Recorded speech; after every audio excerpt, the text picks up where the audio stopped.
أعوذ بالله من الشيطان الرجيم.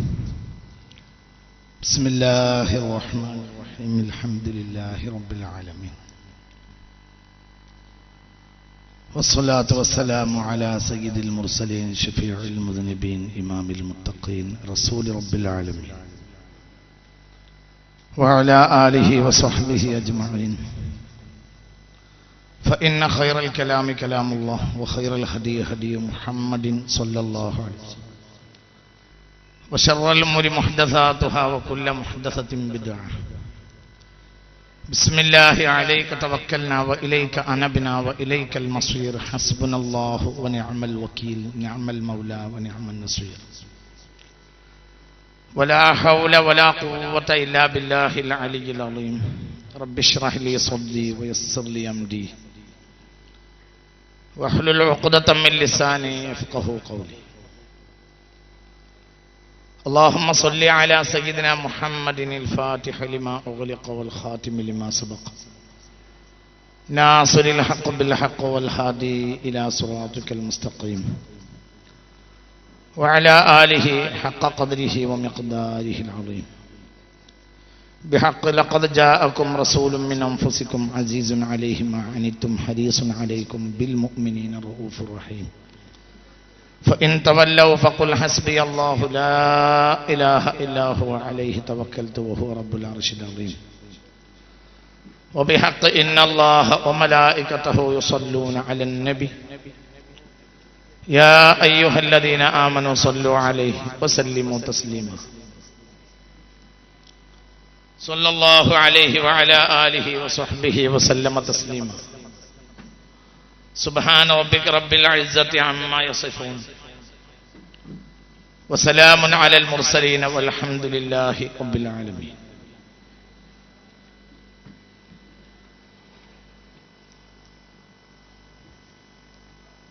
ബഹുമാനമുള്ള അധ്യക്ഷരെ, ബഹുമാനമുള്ള സുന്നത്ത് ജമാഅത്തിന്റെ രംഗത്തെ, സമസ്തയുടെ രംഗത്തെ സഹപ്രവർത്തകരെ, ബഹുമാനമുള്ള ദീനി ഉലൂമിന്റെ മധുരം അനുഭവിക്കുന്ന ബഹുമാനപ്പെട്ട ജാമിഅയിലെയും മറ്റുമുള്ള വിദ്യാർത്ഥികളെ, സുന്നത്ത് ജമാഅത്തിന്റെ ഗുണകാംക്ഷികളെ, ശ്രോതാക്കളെ, അല്ലാഹു ഇതൊരു സ്വാലിഹായ അമലായി നമ്മിൽ നിന്ന് സ്വീകരിക്കട്ടെ. അല്ലാഹു മുത്തഖീങ്ങളിൽ സാലിഹീങ്ങളിലും നമ്മെ ഉൾപ്പെടുത്തട്ടെ. അല്ലാഹു സുബ്ഹാനഹു വ തആല നല്ലത് പറയാനും മനസ്സിലാക്കാനും നമുക്ക് തൗഫീഖ് നൽകട്ടെ.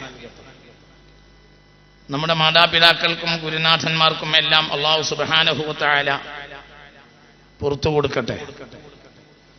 ഈ ജാമിഅയുടെ പടവുകൾ വളർന്നു വലുതായതിന്റെ പിന്നിൽ തന്റെ കർമ്മരഥ കൊണ്ട് വലിയ ഒരു ഭാഗതയം നിർവഹിച്ചിട്ടുള്ള മരണപ്പെട്ടു പോയ സമസ്തയുടെ സമുന്നതനായ പ്രസിഡന്റ് കൂടിയായിരുന്നു വന്യരായ ഉസ്താദ് കുമരമ്പത്തൂർ മുഹമ്മദ് മുസ്ലിയാർ. അല്ലാഹു അവർക്ക് പ്രത്യേക മഗ്ഫിറത്ത് നൽകട്ടെ, മർഹമത്ത് നൽകട്ടെ. ആശുപത്രിയിൽ ചികിത്സയിൽ കഴിയുന്ന സുന്നത്ത് ജമാഅത്തിന്റെ സമസ്തയുടെ ഈ കാലഘട്ടത്തിന്റെ പ്രധാന വക്താക്കളിൽ സമുന്നതനായ വന്യരായ ഉസ്താദ് കോട്ടുമല ബാപ്പു മുസ്ലിയാർ, അല്ലാഹു അദ്ദേഹത്തിന് സമ്പൂർണ്ണ ശിഫ നൽകട്ടെ. അല്ലാഹു സമ്പൂർണ്ണ ശിഫ നൽകി ആർജവത്തോടുകൂടെ ഏതൊരെതിരാളിയുടെ മുന്നിലും പതറാതെ മുന്നോട്ട് നീങ്ങാൻ, സമുദായത്തിന്റെ നേതൃത്വം വീണ്ടും ഏറ്റെടുത്ത് മുന്നോട്ട് പോകാൻ, നമുക്കൊക്കെ ഇമാമായി നിലകൊള്ളാൻ അല്ലാഹു അദ്ദേഹത്തിന് എല്ലാ അർത്ഥത്തിലും കഴിവ് നൽകട്ടെ. അല്ലാഹു ശിഫ നൽകട്ടെ. അല്ലാഹു പ്രയാസപ്പെടുന്ന ഒരുപാട് ഉസ്താദുമാർ, സദാത്യങ്ങൾ, പ്രവർത്തകന്മാർ, പലജാതി ഷർറും അനുഭവിച്ചു കൊണ്ടിരിക്കുന്ന ആളുകൾ, മാദ്ദിയും മാനവിയും ജിസ്മാനിയും റൂഹാനിയും ശൈത്താനിയും ഒക്കെയായ ഒരുപാട് ഷർറുകൾ ശത്രുക്കളിൽ നിന്ന് ഏറ്റുകൊണ്ടിരിക്കുന്ന ആളുകൾ, എല്ലാവർക്കും അല്ലാഹു സുബ്ഹാനഹു വ തആല സമ്പൂർണ്ണ ഹിഫ്ളും മോചനവും, അല്ലാഹുവിന്റെ ഹഫളത്തിന്റെ പ്രത്യേക കാവലും, മലായികത്ത് റഹ്മത്തിന്റെ നാളെ പ്രധാനമായ ചർച്ച അതായിരിക്കുമെന്നും ഞാൻ മനസ്സിലാക്കുന്നു, ഞാൻ ചിന്തിക്കുന്നു, ഞാൻ പ്രത്യാശിക്കുന്നു. പക്ഷെ ഒന്നാമതായി എനിക്ക് പറയാനുള്ളത്, വെല്ലുവിളികൾ മുസ്ലിം സമുദായത്തിന് ആദ്യത്തെ സംഭവമല്ല എന്നതാണ്. വെല്ലുവിളികളിൽ പതറുക എന്നത് പലപ്പോഴും ആദ്യത്തെ സംഭവമാകാം. വെല്ലുവിളികൾ മുസ്ലിമീങ്ങളെ സംബന്ധിച്ചിടത്തോളം ഒരു ആദ്യത്തെ സംഭവമായ സംഗതിയല്ല. വെല്ലുവിളികളിലൂടെ അല്ലാതെ മുസ്ലിം സമുദായം കടന്നു വന്നിട്ടേയില്ല, ഒരു കാലഘട്ടത്തിലും ഇല്ല. സമുദായത്തിന്റെ അകത്തു നിന്നും പുറത്തു നിന്നും എന്നും വെല്ലുവിളികൾ ഉണ്ടായിട്ടുണ്ട്. പുണ്യ റസൂൽ സ്വല്ലല്ലാഹു അലൈഹി വസല്ലമ തങ്ങൾ ജീവിച്ചിരിക്കവേ തന്നെ നുബുവത്ത് വാദിച്ചുകൊണ്ട് കള്ളൻ രംഗത്ത് വന്നു, മുസൈലിമ ലഅനത്തുല്ലാഹി അലൈഹി. അതേ സമയത്ത് ബൈസന്റൈൻ ചക്രവർത്തിമാർ ഒരു ഭാഗത്ത്, റോമൻ സൈന്യം മറ്റൊരു ഭാഗത്ത്, ലോകത്തിന്റെ രാജ്യഭാഗത്തും ഇസ്ലാമിക സമൂഹത്തോട്, ഇസ്ലാമിക സമൂഹത്തിന്റെ സുശക്തമായ പടയണയിൽ അവർ പകച്ചു നിന്നുവെങ്കിലും അവസരം കിട്ടിയാൽ മുസ്ലിമീങ്ങളെ ഒന്നുമല്ലാതാക്കാനുള്ള സുസജ്ജത നേടിക്കൊണ്ടിരിക്കുകയായിരുന്നു. അതിന്റെ നടുവിലാണ് മുത്തുനബി വഫാത്തായത് സ്വല്ലല്ലാഹു അലൈഹി വസല്ലം. അതുകൊണ്ട് മൊത്തം ശത്രുക്കളെയും വെല്ലുവിളികളെയും ഇല്ലാതെയാക്കി പുണ്യ റസൂൽ പോയിട്ടില്ല. അങ്ങനെ ഇല്ലാതാകുന്ന ഒരു കാലഘട്ടം മുസ്ലിമീങ്ങൾക്ക് ഉണ്ടാവുകയും ഇല്ല എന്ന് ആമുഖമായി ഞാൻ നിങ്ങളോട് സൂചിപ്പിക്കുകയാണ്. ഇതിങ്ങനെ പറയാനുള്ള കാരണം എന്തെന്നാൽ, വെല്ലുവിളികളിൽ ഞെട്ടിച്ചാടുക എന്നുള്ളതാണ് ഇപ്പോൾ പുതിയ ഒരു പ്രൊപ്പഗണ്ട എന്ന് സാന്ദർഭികമായി ഞാൻ നിങ്ങളെ അറിയിക്കുന്നു. ഈ ഞെട്ടിച്ചാടുന്നതിന് വലിയ അർത്ഥമൊന്നുമില്ല. കാലോചിതമായി അവസരോചിതമായ ജനാധിപത്യ സംവിധാനങ്ങൾ ഉപയോഗപ്പെടുത്തിയും ഇസ്ലാമിക സമൂഹം അതിന്റെ സുസജ്ജമായ സമരരഥ്യക്ക് എന്നും തയ്യാറായിട്ടുണ്ട്. അവിടെ മുസ്ലിം സമുദായത്തിന് ഒരുപാട് നേട്ടങ്ങൾ ഉണ്ടായിട്ടുണ്ട്. ഒന്ന് ശത്രുവിന്റെ വീര്യം ഇല്ലാതെയായി, പുതിയ ശത്രു രംഗത്ത് വന്നുവെങ്കിൽ പോലും. രണ്ട്, അതിനനുസരിച്ച് ഇസ്ലാമിക നവോത്ഥാനത്തിന്റെ പ്രോസസിംഗ് അങ്ങനെ നടന്നുകൊണ്ടിരിക്കും. എന്തായാലും ഇങ്ങനെ ഒരു രീതിയാണ് മുസ്ലിം സമുദായം ഇന്നുവരെ ഉണ്ടായത്. ഒരു വെള്ളരിക്ക പട്ടണം സമൂഹത്തിന്റെ മുന്നിൽ തുറന്നു വെച്ച് മുത്തുനബി വഫാത്തായിട്ടില്ല. മുഹമ്മദ് മുസ്തഫ അകത്തും പുറത്തും ശത്രുക്കളെ നേരിട്ടുകൊണ്ടാണ് സിദ്ദീഖുൽ അക്ബർ ആദ്യമായി രംഗത്ത് വന്നിട്ടുള്ളത്. അതിനപ്പുറം ഒരു വെല്ലുവിളിയൊന്നും ഇന്നുമില്ല എന്ന് സാന്ദർഭികമായി ഞാൻ നിങ്ങളെ അറിയിക്കുകയാണ്. പക്ഷേ എന്താ വേണ്ടത്? വെല്ലുവിളികളെ നിസ്സാരപ്പെടുത്തി നോക്കി നിൽക്കേണ്ടതില്ല. വെല്ലുവിളികളിൽ പൗരാണിക സമൂഹം എന്താണോ മാർഗം അവലംബിച്ചത്, ആ മാർഗത്തെ അവലംബിച്ചാൽ വീണ്ടും വിജയത്തെ ആസ്വദിക്കാൻ കഴിയുകയും മുസ്ലിം സമുദായം രക്ഷപ്പെടുകയും ചെയ്യും എന്നതും ഒരു ചരിത്ര യാഥാർത്ഥ്യമാണ്. അള്ളാഹു നമുക്ക് തൗഫീഖ് നൽകട്ടെ. ഇത് ഞാൻ ഇങ്ങനെ പറയാനുള്ള കാരണം, പത്രങ്ങളാണ് ഈ വിഷയത്തിൽ വളരെ വലിയ അബദ്ധം ചെയ്തുകൊണ്ടിരിക്കുന്നത്. ലോകത്തെ പത്രങ്ങൾ മുഴുവനും റോയിട്ടറുടെയും PTയുടെയും പെന്റഗന്റെയും കയ്യിൽ അധിഷ്ഠിതമാണ്. ഈ മൂന്ന് മാധ്യമ ബേസ്മെന്റും നിയന്ത്രിക്കുന്നത് ജൂസാണ്, ജൂതന്മാർ. എന്താണ് ജൂതന്മാർ ചെയ്തുകൊണ്ടിരിക്കുന്നത്? ഒന്ന്, നശീകരണ പ്രവർത്തനങ്ങൾ മുസ്ലിം സമുദായത്തിനെതിരെ ചെയ്യുക. രണ്ട്, അതിനെ വർദ്ധിച്ച നിലയിൽ പുറത്തുവിടുക. ഇതിൽ രണ്ട് കാര്യം അവർക്ക് ചെയ്തെടുക്കാൻ കഴിയും. ഒന്ന്, സമുദായത്തെ നിഗ്രഹിക്കുക. രണ്ട്, ശേഷിക്കുന്നവരെ വീര്യം കെടുത്തുക. പരിശുദ്ധ ഖുർആൻ ശരീഫ് വ്യക്തമായി പറഞ്ഞ ഒരാശയം സ്വാഭാവികമായി ഞാൻ നിങ്ങളെ അറിയിക്കുന്നു. ലാ യുഹിബ്ബുല്ലാഹുൽ ജഹ്റ ബിസ്സൂഇ, ചീത്ത പരസ്യപ്പെടുത്തുന്നത് അല്ലാഹുവിന് ഇഷ്ടമില്ല എന്ന് പരിശുദ്ധ ഖുർആൻ വളരെ വ്യക്തമായി നമ്മോട് പറഞ്ഞിട്ടുണ്ട്. പക്ഷേ വാർത്താ മാധ്യമങ്ങളിൽ ഒരു വഴിത്തിരിവെന്ന് പറഞ്ഞു തുടങ്ങിയ മാധ്യമം പോലും ദിവസേന മുസ്ലിമീങ്ങളെ ഭയപ്പെടുത്തിക്കൊണ്ടാണ് പുറത്തിറങ്ങുന്നത് എന്നത് മാധ്യമങ്ങൾ ഒരു നിലക്ക് അറിഞ്ഞോ അറിയാതെയോ ലോകത്തെ ജൂതായിസത്തിന്റെ താല്പര്യങ്ങൾക്ക് വഴിപ്പെട്ടു പോയിരിക്കുന്നു എന്ന് പറയാതിരിക്കാൻ നിർവാഹമില്ല. ഇത് ഒന്നാമതായി നിയന്ത്രിക്കാൻ മുസ്ലിം സ്കോളേഴ്സ് തയ്യാറാവുക എന്നതാണ് കാലഘട്ടത്തിലെ ഏറ്റവും മർമ്മപ്പെട്ട കാര്യം. അല്ലാഹു നമുക്ക് നാഫിയായ ഇൽമിനെ തരട്ടെ. ഞാൻ നിങ്ങളോട് പറഞ്ഞു, എല്ലാവരും പറഞ്ഞത് പറയുക എന്നതല്ല എന്റെ ഉത്തരവാദിത്തം. എന്റെ കാഴ്ചപ്പാട് പറയുക എന്നതാണ്. ഇത് ഞാൻ വ്യക്തമായി പറയുന്നത് വളരെ ഗൗരവമായി നമ്മൾ ചിന്തിക്കണം. മ്യാൻമറിലെ ആയിരക്കണക്കായ മുസ്ലിമീങ്ങളെ കൊല്ലുകയും കൊല്ലാക്കൊല്ലുകയും ചെയ്ത ബുദ്ധഭിക്ഷുക്കൾ അതേ സമയത്തിൽ ഒരു തരിമ്പ് പോലും അത് കുറയാതെ അവർ തന്നെ അത് സോഷ്യൽ മീഡിയയുടെ കവറേജിന് രംഗത്ത് കൊണ്ടുവന്നത് എന്നത് അതിന്റെ പിന്നിൽ ജൂതന്മാരുടെ അതിശക്തമായ പ്രേരണയുണ്ട് എന്ന് നാം ഒന്നാമതായി മനസ്സിലാക്കണം.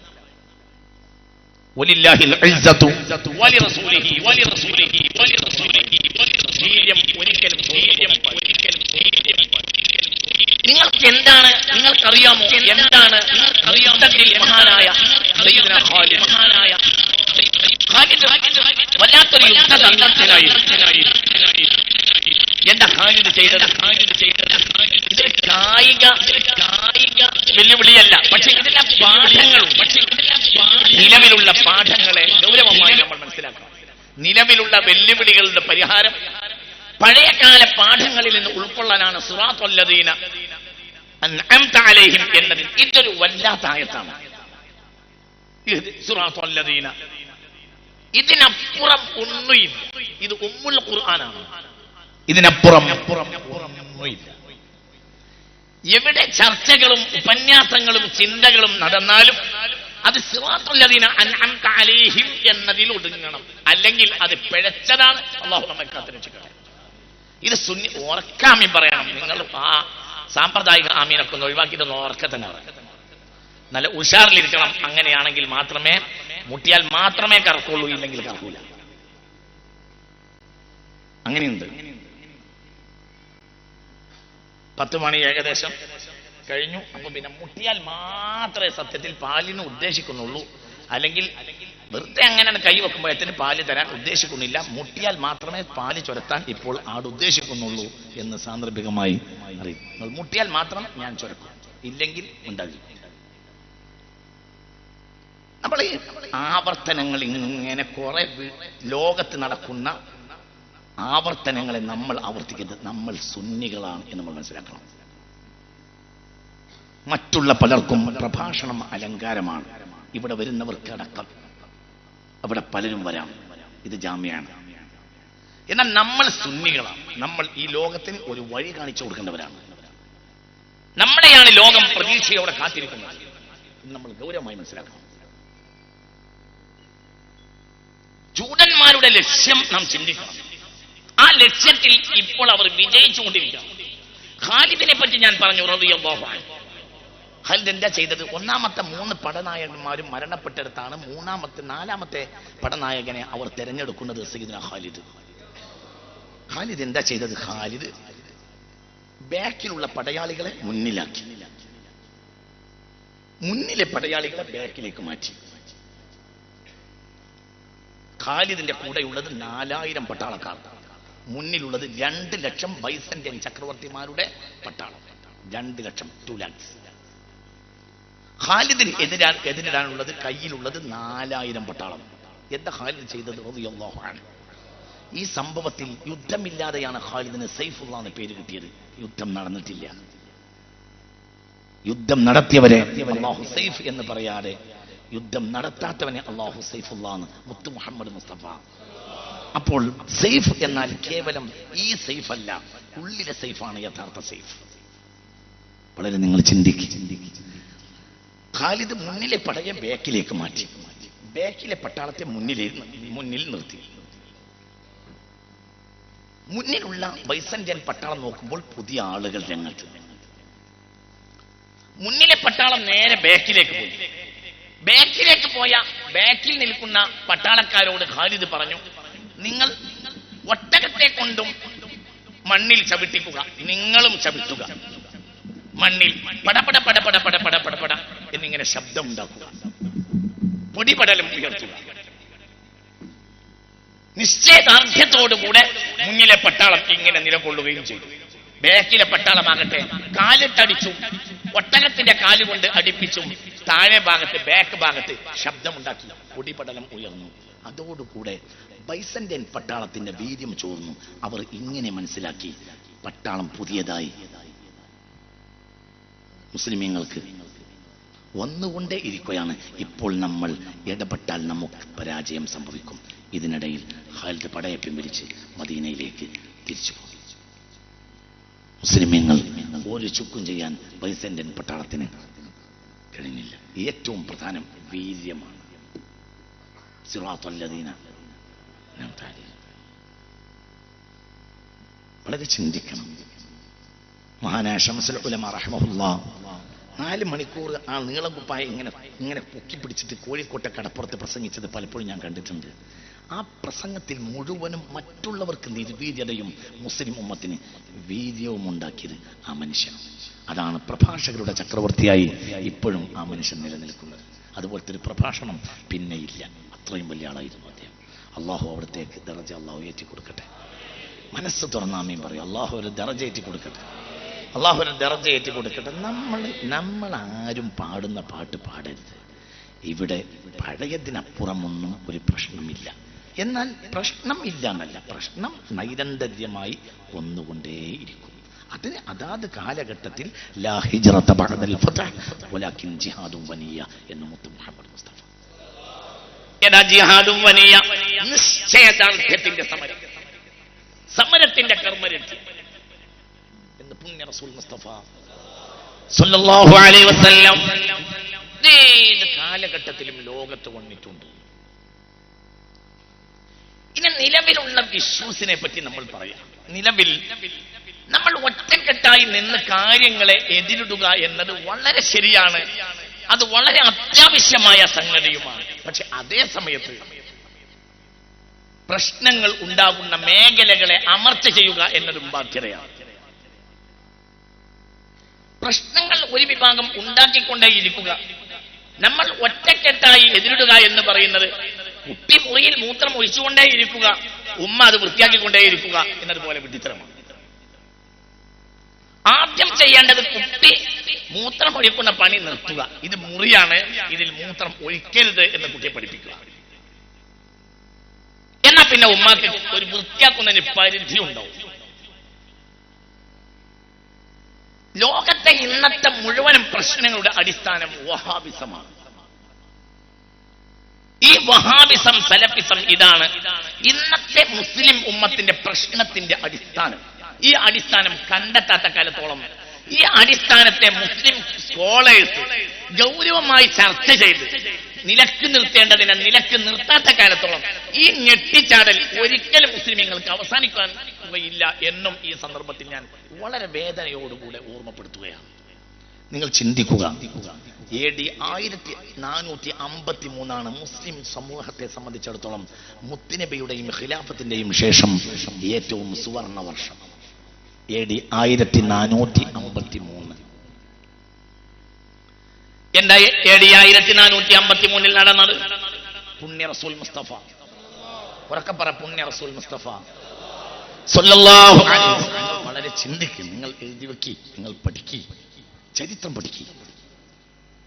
നിലവിലുള്ള 4 കാര്യത്തെ കണ്ടിട്ട് മാത്രം സംസാരിച്ചാൽ മതിയാവൂല. കാര്യത്തെ മനസ്സിലാക്കണം. മുസ്ലിം സമുദായത്തിന്റെ പുണ്യ റസൂൽ സല്ലല്ലാഹു അലൈഹി വസല്ലമയുടെയും വഫാത്തിന്റെ ശേഷം ഖിലാഫത്തുർ റാഷിദയുടെ തിരോധാനത്തിന് ശേഷം ലോകത്ത് മുസ്ലിം സമുദായത്തിന് ഏറ്റവും സന്തോഷകരമായ വർഷം ചരിത്രത്തിൽ AD 1453. എന്താണ് അന്ന് നടന്നത്? അന്ന് നടന്നത് തുർക്കികൾ ഓർത്തഡോക്സുകളെ ഓടിച്ചു. അവർ കോൺസ്റ്റാന്റിനോപ്പിൾ പിടിച്ചടക്കി. എഴുതി വെക്കണം. പിന്നെന്താ ഉണ്ടായത്? മുസ്ലിം ലോകം അങ്ങോട്ട് വളർന്നു. ആഫ്രിക്കൻ വനാന്തരങ്ങൾ അങ്ങോട്ട് നീണ്ടു. ഗ്രാനഡ, പോളണ്ട് അങ്ങോട്ട് നീണ്ടു. ഇന്നത്തെ അമേരിക്കയുടെ 100 ഇരട്ടി വലിയ ശക്തിയായി മുസ്ലിമീങ്ങൾ മാറി. AD 1453 കൂടെ അതിന് നേതൃത്വം നൽകിയ സുൽത്താൻ മഹ്മൂദിന്റെ നേതൃത്വത്തിൽ പിന്നെ സുൽത്താൻ സുലൈമാൻ വന്നു. അവരാണ് തുർക്കി ഖലീഫമാർ. ഇവരുടെ കാലഘട്ടമാണ് മുസ്ലിം സമുദായത്തിന് ഖിലാഫത്തുർ റാഷിദയ്ക്ക് ശേഷം ഏറ്റവും പ്രധാനപ്പെട്ട കാലഘട്ടം. അന്ന് മുസ്ലിമീങ്ങൾക്ക് ഒരു ചെറുവിരൽ അനക്കാൻ കഴിയുന്ന ഒരു ശക്തി ലോകത്തുണ്ടായിരുന്നില്ല, ലോകത്ത് ഇല്ല. AD 15-ാം നൂറ്റാണ്ട് മുതൽ AD 20-ാം നൂറ്റാണ്ട് വരെ അങ്ങോട്ട് വളർന്നു. ഗ്രാനഡയും ഹംഗറിയും പോളണ്ടും യൂറോപ്പ് മുഴുവൻ, ഒരു വേള ഇവിടെ ഗുജറാത്ത് വരെ അവർ വന്നു. ഒരു ഭാഗത്ത് അലക്സാണ്ട്രിയ, ഒരു ഭാഗത്ത് മൊറോക്കോ. ഇങ്ങനെ വന്നും കിഴക്കും പടിഞ്ഞാറും മുഴുവനും അല്ലാഹുവിന്റെ വെളിച്ചം അല്ലാഹു വെളിവാക്കി. യാ സുബ്ഹാന ജല്ല വഅല. ചരിത്ര വിദ്യാർത്ഥികളെ, നിങ്ങൾ പഠിക്കണം. ഇന്നത്തെ ഇഷ്യൂസ് മാത്രം കണ്ടാൽ മതിയാവുകയില്ല. പ്രശ്നങ്ങളെ ഗൗരവമായി മുസ്ലിം സ്കോളേഴ്സ് പഠിക്കണം. ഏറ്റവും ചുരുങ്ങിയത് സുന്നി പ്രഭാഷകരും പണ്ഡിതരുമെങ്കിലും പഠിക്കണം. ഞാൻ എന്റെ ഉത്തരവാദിത്തം നിർവഹിക്കുകയാണ്. ഇത് വെറുതെ ഒരു പ്രഭാഷണം പറയുകയല്ല, എനിക്ക് അല്ലാഹു നൽകിയ ഒരു തൗഫീഖ് കൊണ്ട് പറയുകയാണ്. ലോക ചരിത്രത്തിലെ അതുല്യ ശക്തിയായി AD 15-ാം നൂറ്റാണ്ട് മുതൽ മുസ്ലിം ലോകം വളർന്നു. ഒരു വിരലനക്കാൻ ലോകത്ത് മുസ്ലിമീങ്ങൾക്കെതിരെ ഒരു വിരലനക്കാൻ ഒരു ശക്തിക്ക് കഴിയുമായിരുന്നില്ല. നിങ്ങൾക്കറിയോ? അതാണ് സത്യത്തിൽ ഒരു സമൂഹത്തിന്റെ ഏറ്റവും വലിയ ശക്തി. അല്ലാഹു തൗഫീഖ് നൽകട്ടെ. ചിന്തിക്ക്. ഇതിൽ അമേരിക്കയും ബ്രിട്ടനും റഷ്യയും എല്ലാം അവർക്ക് വല്ലാത്ത കണ്ണുകടിയായി. അവർ മുസ്ലിം ലോകത്ത് നിന്ന് ഇതിനെതിരെ തുരപ്പം പണിയെടുക്കാൻ ചിലരെ വാടകക്കെടുത്തു. അവരാണ് വഹാബികൾ. ഈ മുസ്ലിം ലോകത്തിന്റെ വികാസം അവസാനിക്കുന്നത് AD 1914-ലാണ്. അതാണ് ഒന്നാം ലോക മഹായുദ്ധം. ഒന്നാം ലോക മഹായുദ്ധം മുസ്ലിം ലോകത്തെ തകർക്കാൻ ഉണ്ടാക്കിയതാണ്. അതിൽ 5 ശക്തികളോട് കൂടെ മുസ്ലിം സമുദായത്തിൽ നിന്ന് ഒരു വിഭാഗം അടർന്ന് സഹകരിച്ചു. 5 ശക്തികളാണ് കാര്യമായി ഒന്നാം ലോക മഹായുദ്ധം ഉണ്ടാക്കിയത്. America, Britain, France, Russia, China, വഹാബികൾ. ചരിത്രം പഠിക്കുക. മുസ്ലിം ലോകം തകർന്നു. എന്തിനാ മുസ്ലിം ലോകം തകർത്തത്? ചോദിക്കാനും പറയാനുമേ സമുദായത്തിൽ ആളില്ലാതെയാവുക. ഒന്നാം ലോക മഹായുദ്ധം AD 1914. AD 1453 മുതൽ തുർക്കി ഖിലാഫത്തിന്റെ ഉസ്മാനിയ തുർക്കികൾ കഅബാലയത്തിന്റെ താക്കോൽ കൈവശം വെക്കാൻ മാത്രം അവർ ആൺകുട്ടികളായിരുന്നു. കാനഡയും പോളണ്ടും ഹംഗറിയും ലോകത്തിന്റെ നാനാഭാഗത്തും അവരുടെ നേർക്കൊരു ചെറുവിരലനക്കാൻ കഴിയുന്ന ഒരു ശക്തി ഉണ്ടായിരുന്നില്ല. ഒന്നും ചെയ്യാൻ അമേരിക്കക്ക് കഴിയുമായിരുന്നു. അപ്പോൾ എന്ത് ചെയ്ത്?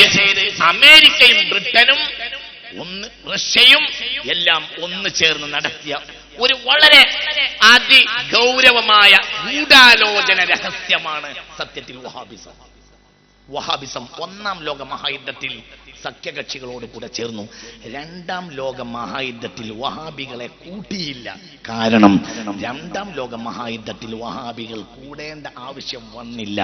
ഒന്നാം ലോക മഹായുദ്ധത്തോടുകൂടെ തുർക്കി ഖിലാഫത്ത് തുണ്ടം തുണ്ടം തുണ്ടം തുണ്ടമായി നശിച്ച് തകർന്ന് തരിപ്പണായി. അപ്പോൾ എന്ത് ചെയ്തു എന്നറിയോ? ഒന്നാം ലോക മഹായുദ്ധത്തോടുകൂടെ തുർക്കി ഖിലാഫത്ത് നശിച്ചു. ആഫ്രിക്കയും യൂറോപ്പും എല്ലാം അമേരിക്കയും ബ്രിട്ടനും സ്വതന്ത്ര രാഷ്ട്രങ്ങളാക്കുകയും ആശ്രിത രാഷ്ട്രങ്ങളാക്കുകയും ചെയ്തു. ഹിജാസിലെ കുറച്ച് ഏരിയ വഹാബികൾക്ക് വിട്ടുകൊടുത്തു. അന്ന് തുടങ്ങിയതാണ് വഹാബി ഭരണം. ഈ വഹാബി ഭരണത്തിന് ലോകത്ത് ഒരിടപെടലിന് കഴിയൂല. കാരണം അവരെ അവിടെ കുടിയിരുത്തിയത് അമേരിക്കയും ബ്രിട്ടനും റഷ്യയുമാണ്. ഒന്നും ചെയ്യാൻ കഴിയില്ല. ഒന്നും ചെയ്യാൻ കഴിയില്ല. സത്യത്തിൽ മുസ്ലിമീങ്ങളെ ചതിച്ചത് വഹാബികളാണ്, ചതിയാണ്.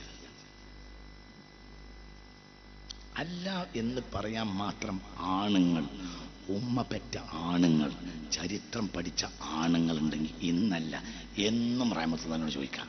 ഇന്നാക്കണ്ട. നമ്മള് ഇരുമ്പോലൊക്കെ മിണങ്ങിയിട്ട് ചുക്കുവെള്ളം കുടിച്ചിട്ട് കാര്യമില്ല. അത് നമുക്ക് എന്തിവിടെ നടന്നത് മനസ്സിലാക്കണം.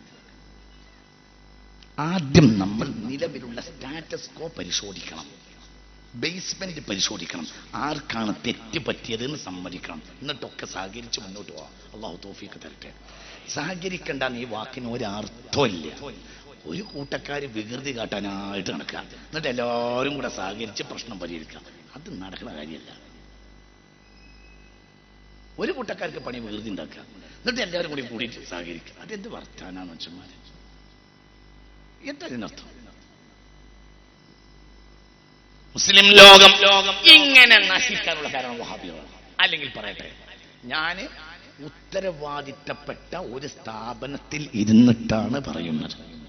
എനിക്ക് മുമ്പ് പ്രസംഗിച്ചത് ഇന്ത്യൻ പാർലമെന്റ് മെമ്പറാണ്, മുസ്ലിം ലീഗിന്റെ സമുന്നതനായ നേതാവാണ്. ഞാൻ എല്ലാവരോടും കൂടി അത് പറയുന്നത്.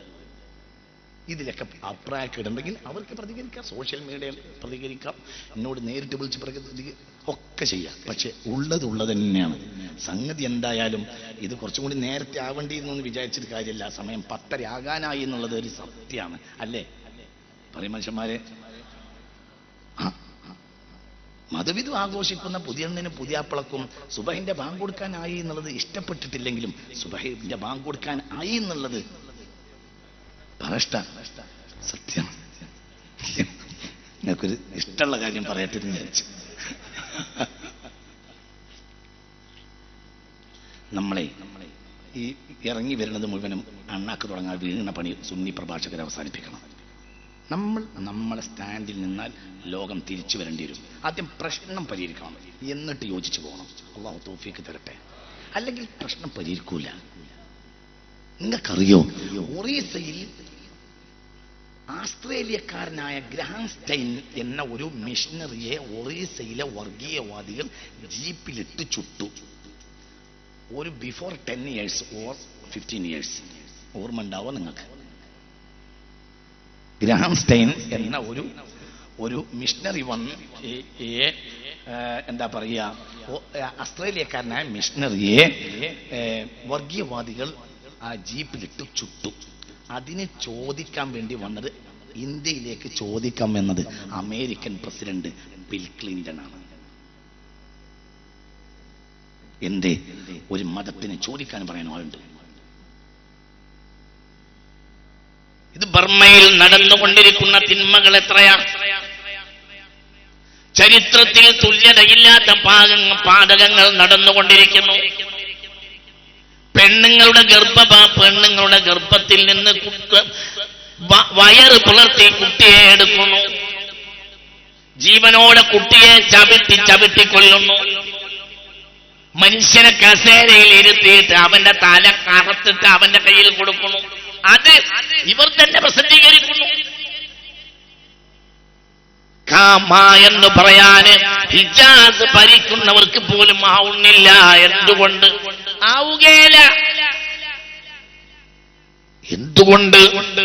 ഒന്നാം ലോക മഹായുദ്ധം കഴിഞ്ഞപ്പോൾ തുർക്കിയിൽ നിന്ന് പിടിച്ചെടുത്ത രാജ്യങ്ങളെ അപ്പകഷ്ണമായി കൊടുത്തതിന് രാഷ്ട്രീയ സംവിധാനം നടത്തിയതാണ് ഇന്നത്തെ മുസ്ലിം രാജ്യങ്ങൾ. അവർ ജൂതന്മാരുടെയും ക്രിസ്ത്യാനികളുടെയും പാവകൾ തന്നെ. അതാണ് ഹബീബായ മുഹമ്മദ് മുസ്തഫ സല്ലല്ലാഹു അലൈഹി വസല്ലമ തങ്ങൾ പറഞ്ഞതിന്റെ നിങ്ങൾ അവരുടെ മുന്നിൽ പഞ്ചപുച്ഛമടക്കിയിട്ട് അവരെ പിൻപറ്റുന്ന കാലം വരുമെന്ന് മുഹമ്മദ് മുസ്തഫ.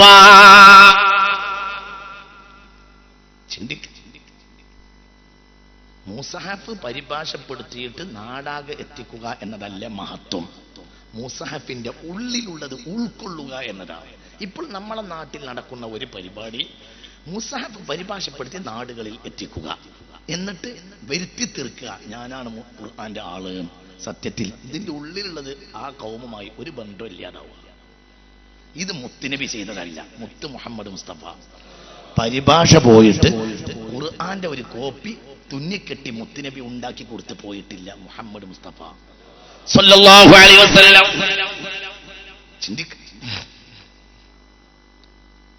ഈ പ്രശ്നത്തിന് പരിഹാരം ഉണ്ടാകാതെ, അല്ലെങ്കിൽ ഇതിന്റെ വസ്തുതയെ തിരിച്ചറിയണം.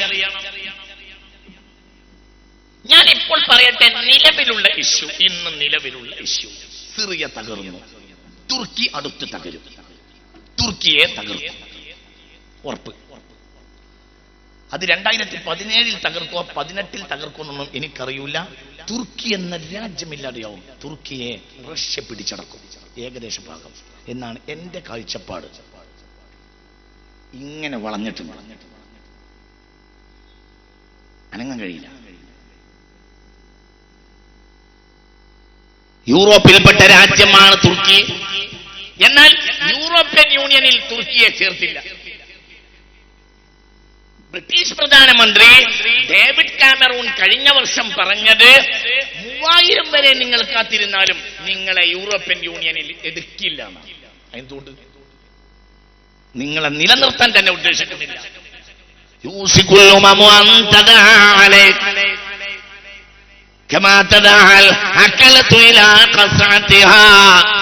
നെഞ്ചിന്റെ ഉള്ളിൽ ഈമാന്റെ ചൂടുണ്ടെങ്കിൽ ചിന്തിച്ചോ. ഇതിന്റെ ഒരു ഉദാഹരണം തുർക്കിയാണ്. ഇമാമുൽ മഹ്ദി അൽ മഹ്ദിയുൽ മുൻതദർ റളിയല്ലാഹു അൻഹു മഖാം ഇബ്രാഹിമിന്റെയും ഹജറുൽ അസ്വദിന്റെയും മൂലയിൽ ഇരുന്നിട്ട് ബൈഅത്ത് സ്വീകരിക്കും. ആദ്യം മദീനക്കാർ ബൈഅത്ത് ചെയ്യും, പിന്നെ മക്കക്കാർ, പിന്നെ ഇറാഖികൾ, പിന്നെ ഷാമികൾ. പിന്നെ അദ്ദേഹം കോൺസ്റ്റാന്റിനോപ്പിളിലേക്ക്, തുർക്കിയിലേക്ക് പുറപ്പെടും. തുർക്കി തിരിച്ചു പിടിക്കാൻ, തുർക്കി പിടിച്ചടക്കാൻ പോകും. തുർക്കി പിടിച്ചടക്കാൻ പോവുക എന്നത് ഇന്നത്തെ സാഹചര്യത്തിൽ ചിന്തിക്കാൻ പറ്റുന്നില്ല. എന്തുകൊണ്ട്? തുർക്കി ഇപ്പോൾ നമ്മുടെ, നിങ്ങൾ ഇവിടെ ഇല്ലേ, നിങ്ങൾ സ്ഥലത്തില്ലേ, മനസ്സിലായില്ലേ? തുർക്കിയുടെ ഭരണാധികാരി ആരാ? ത്വയ്യിബ് ഉർദുഗാൻ. തുർക്കി ഇപ്പോൾ നമ്മുടെ, പറ, തുർക്കി ഇപ്പോൾ നമ്മുടെ കയ്യിൽ ആണല്ലോ. പിന്നെ ഇപ്പൊ എന്തായാലും കാര്യം ഇത് അന്യദിനപ്പെടും, നഷ്ടപ്പെടും. അതിന്റെയും ചില അടിസ്ഥാന ചരിത്രം കൊണ്ട് ഞാൻ ആ ഭാഗത്തേക്ക് പ്രവേശിക്കുന്നില്ല. ഇനി നിലവിലുള്ള ഇഷ്യൂവിന്റെ അടിസ്ഥാനം പറയാം. എന്തതിന്റെ അടിസ്ഥാനം? തുർക്കിയിലെ ഭരണകൂടത്തിനെതിരെ ബൂ അസീസി എന്ന ഒരു ചെറുപ്പക്കാരൻ, ടുണീഷ്യയിലെ ഭരണകൂടത്തിനെതിരെ ബൂ അസീസി എന്ന ചെറുപ്പക്കാരൻ ഒരു മിന്നൽ സമരം നടത്തി. അദ്ദേഹം ഒരു പഴക്കച്ചവടക്കാരനായിരുന്നു. അദ്ദേഹത്തിന് നികുതി അടക്കാൻ കഴിഞ്ഞില്ല. അപ്പോൾ പോലീസ് പിടികൂടി. അപ്പോൾ കന്നാസിൽ കൊണ്ടുവന്ന് 2010 ഡിസംബർ 17 നിലവിലുള്ള പ്രശ്നം കേൾക്ക്. അല്ലാഹു തൗഫീഖ് നൽകട്ടെ. കാര്യം മനസ്സിലാക്കി. ഇപ്പോഴുള്ള പ്രശ്നങ്ങളുടെ ബേസാണ് പറയുന്നത്. 2010 ഡിസംബർ 17 ടുണീഷ്യയിലെ ഭരണകൂടത്തിനെതിരെ ബൂ അസീസി എന്ന ചെറുപ്പക്കാരൻ ഒരു കന്നാസിൽ പെട്രോൾ കൊണ്ടുവന്ന് രാവിലെ 10:30 മണിക്ക് തലയെ കൂടെ ഒഴിച്ചിട്ട് തീ കൊളുത്തി ആത്മഹത്യ ചെയ്തപ്പോൾ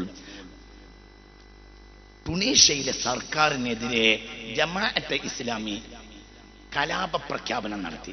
ജമാഅത്തെ ഇസ്ലാമിയുടെ ടുണീഷ്യൻ വെർഷനാണ് ഇഖ്വാനുൽ മുസ്ലിമീൻ. ഏതുപോലെ മിസ്ർ, ടുണീഷ്യ, മൊറോക്കോ, ഈ രാജ്യങ്ങളിലെല്ലാം ജമാഅത്തെ ഇസ്ലാമി അറിയപ്പെടുക ഇഖ്വാനുൽ മുസ്ലിമീൻ എന്ന പേരിലാണ്. നിങ്ങൾക്ക് വളരെ ഗൗരവമായി മനസ്സിലാക്കണം. അത് കഴിഞ്ഞ് അത് നടന്നത് 2010 ഡിസംബർ 17 അത് കഴിഞ്ഞ് ചില്ലറ ദിവസം കഴിഞ്ഞപ്പോൾ 2011 ജനുവരി 28 തുർക്കിയിൽ അലി അബ്ദുള്ള എന്ന ചെറുപ്പക്കാരൻ ഇങ്ങനെ ചെയ്തു. അവിടെ നിന്ന് അങ്ങോട്ട് കലാപം കത്തിപ്പടർന്നു. മിസ്റിൽ ഇത് ആവർത്തിച്ചു, ലിബിയയിൽ ആവർത്തിച്ചു, ടുണീഷ്യ കത്തിപ്പടർന്നു, തരിപ്പണമായി. ഇനി ഞാൻ പറയുന്നത് നിങ്ങൾ ശ്രദ്ധിക്കണം. ഈ കേരളത്തിൽ, ഈ കൊച്ചു കേരളത്തിൽ ഇതിനു വേണ്ടി അനവധി പുസ്തകം ജമാഅത്തെ ഇസ്ലാമി പ്രസിദ്ധീകരിച്ചു. പ്രബോധനം വിശേഷാൽ പതിപ്പ് ഉണ്ടാക്കി ഇറക്കി. എന്തിനു വേണ്ടി? മുല്ലപ്പൂ വിപ്ലവം. മുല്ലപ്പൂ വിപ്ലവം നീണാൾ വാഴട്ടെ എന്ന് പറഞ്ഞ ജമാഅത്തെ ഇസ്ലാമിക്കാർ പെരുമ്പറയടിച്ചു. ഡസൻ കണക്കിന് പുസ്തകം IPH പ്രസിദ്ധീകരിച്ചു ഈ കലാപത്തിന് പിന്തുണ കൊടുത്ത്. ഇന്ന് അത് പറയുന്നവർക്ക് പറയുന്നത് പോലും അവർക്ക് മടിയായിരുന്നു. എന്തുകൊണ്ട്? ഇപ്പോൾ കാര്യം തിരിഞ്ഞു. ഈ കലാപത്തിന്റെ പിന്നിൽ ജൂതന്മാരായിരുന്നു. അഹ്ലുസുന്നത്ത് വൽ ജമാഅയുടെ നേതാക്കന്മാർ ഇതിനെ എതിർത്തു. സിറിയയിൽ റമളാനിൽ ബൂത്തി റഹ്മത്തുള്ളാഹി അലൈഹി, ഒരു റഹ്മത്തുള്ളാഹി അലൈഹി എന്ന് പറഞ്ഞാൽ അദ്ദേഹത്തെ തീവ്രവാദികൾ പിറ്റേ വർഷം 2011 തന്നെ ബോംബിട്ട് കൊന്നു. അദ്ദേഹം ഷാഫിഈയായിരുന്നു, അശ്അരിയായിരുന്നു, മഹാസുന്നിയായിരുന്നു. അദ്ദേഹത്തിന്റെ അൽ ജിഹാദ് ഫിൽ ഇസ്ലാം എന്ന ഗ്രന്ഥം എന്റെ കൈവശമുണ്ട്. ആ അൽ ജിഹാദ് ഫിൽ ഇസ്ലാം എന്ന ഗ്രന്ഥത്തിൽ അദ്ദേഹം വളരെ ശക്തമായി അവതരിപ്പിച്ചിട്ടുണ്ട്, ഭരണാധികാരികൾക്കെതിരെ സായുധ വിപ്ലവം നടത്താൻ പാടില്ല. ഈ പുസ്തകം ഇറങ്ങിയപ്പോൾ ജമാഅത്തെ ഇസ്ലാമിയുടെ ഏറ്റവും വലിയ ഭൂമി കണ്ടിട്ടുള്ള ഏറ്റവും വലിയ അപ്പോസ്തലനായ യൂസുഫുൽ ഖർളാവി ഭീരു എന്ന് പറഞ്ഞ് റമളാനിൽ ബൂത്തിയെ കളിയാക്കി. സുന്നികൾ ഭീരുക്കൾ. ജമാഅത്തെ ഇസ്ലാമി ലോകമാകെ, കേരളത്തിൽ മാധ്യമം അതിനുവേണ്ടി പെരുമ്പറയടിച്ചു. പ്രബോധനം വിശേഷാൽ പതിപ്പിറക്കി. IPH ഡസൻ കണക്കിന് പുസ്തകങ്ങൾ ഇറക്കി. ശരി, ഇന്ന് ആ രാജ്യങ്ങളുടെ അവസ്ഥ എന്താണ്? മുത്ത് മുഹമ്മദ് മുസ്തഫ സല്ലല്ലാഹു അലൈഹി വസല്ലം എന്താണ് ജിഹാദിന് കൊടുത്ത വ്യാഖ്യാനം? സായുധ വിപ്ലവം. പബ്ലിക് എങ്ങനെ സായുധ വിപ്ലവം എടുക്കുക? പബ്ലിക് എങ്ങനെ സായുധ വിപ്ലവം ചെയ്യുന്നതിനെ പിന്തുണക്കുക? മുത്ത് മുഹമ്മദ് മുസ്തഫ ഹജ്ജ് ചെയ്യാൻ, ജംറ എറിയാൻ വേണ്ടി ഹബീബായ നബി വന്നു സല്ലല്ലാഹു അലൈഹി വസല്ലം. അപ്പോൾ ഒരു സ്വഹാബി വന്ന് നബിയോട്, മുത്ത് നബിയോട് ചോദിച്ചു സല്ലല്ലാഹു അലൈഹി വസല്ലം, അയ്യുൽ ജിഹാദി അഫ്ളലു യാ റസൂലല്ലാഹ്, നബിയെ ഏറ്റവും വലിയ ജിഹാദ് എന്താണ്? ഫസക്കത നബി സല്ലല്ലാഹു അലൈഹി വസല്ലം, മിണ്ടിയില്ല. ഏറ്റവും വലിയ ജിഹാദ് എന്താണ് എന്ന് ചോദിച്ചു, മിണ്ടിയില്ല. ചിന്തിക്കുക. രണ്ടാമത്തെ ജംറ എറിയാൻ പോയപ്പോഴും ഇയാൾ തന്നെ വന്നു നബിയോട് ചോദിച്ചു, അയ്യുൽ ജിഹാദി അഫ്ളലു യാ റസൂലല്ലാഹ്, ഏറ്റവും വലിയ ജിഹാദ് ഏതാണ് നബിയേ? ഫസക്കത നബി സല്ലല്ലാഹു അലൈഹി വസല്ലം ഫലം യുജിബുഹു, മറുപടി പറഞ്ഞില്ല മുത്ത് മുഹമ്മദ് മുസ്തഫ സല്ലല്ലാഹു അലൈഹി വസല്ലം.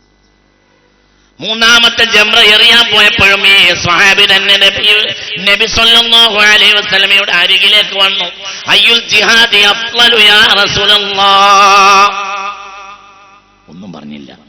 പിന്നെ ജംറകൾ എറിഞ്ഞു കഴിഞ്ഞു, ദുആയൊക്കെ കഴിഞ്ഞു. ഒട്ടകത്തിനെ നിർത്തിയ ഭാഗത്തേക്ക് വന്നു. ഒട്ടകപ്പുറത്ത് കയറാൻ വേണ്ടി വന്നപ്പോൾ ഒട്ടകത്തിന്റെ കാൽച്ചുവട്ടിയിലേക്ക് കാലെടുത്ത് വെക്കുന്നതിന് മുമ്പ് നബി ഇങ്ങനെ ചോദിച്ചു, മനി സാഇൽ, ചോദിച്ചാൾ എവിടെ?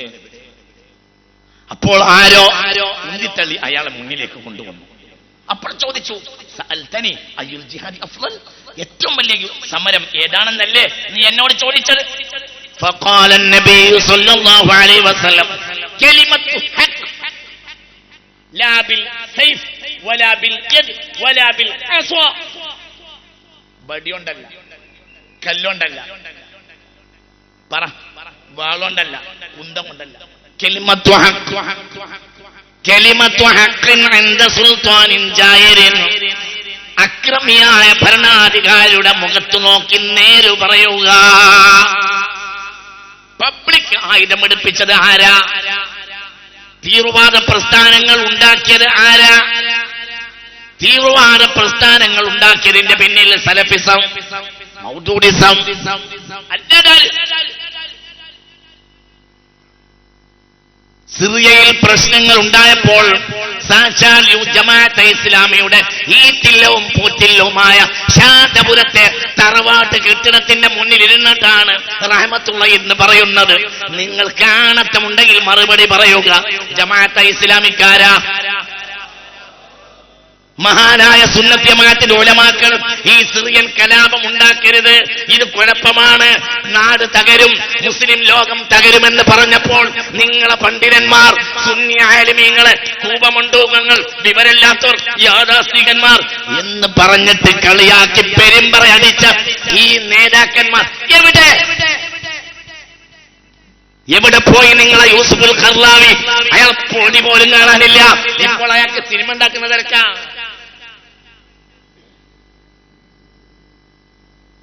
എല്ലാ പ്രശ്നം ഉണ്ടാക്കുക. നമ്മളിങ്ങനെ കൂടിയിരുന്നിട്ട് എല്ലാം കൂടി പരിഹരിക്കുക. പ്രശ്നം പിറ്റേന്ന് മുന്നിങ്ങോട്ടൊക്കെ നടക്കണ കാര്യമല്ല. അതുകൊണ്ട് ജനനേതാക്കളോട് എനിക്ക് പറയാനുള്ളത്, എന്റെ അഭിപ്രായം പറയാ, എനിക്ക് ഒരാരും അമ്മിന്റെ ചൂട്ടിൽ വാരി വെച്ച് നടക്കുന്ന ആളല്ല റഹ്മത്തുള്ള. ജനനേതാക്കൾ ആദ്യം വിഷയം ചർച്ച ചെയ്ത് പഠിച്ച് പ്രശ്നങ്ങൾ ഉണ്ടാക്കുന്നവരെ യഥാർത്ഥമായി കാര്യങ്ങൾ പറഞ്ഞ് മനസ്സിലാക്കാതിരുന്നാൽ മുസ്ലിംസ് ലോകം ഇതിനേക്കാൾ വലിയ തകർച്ച തകരും.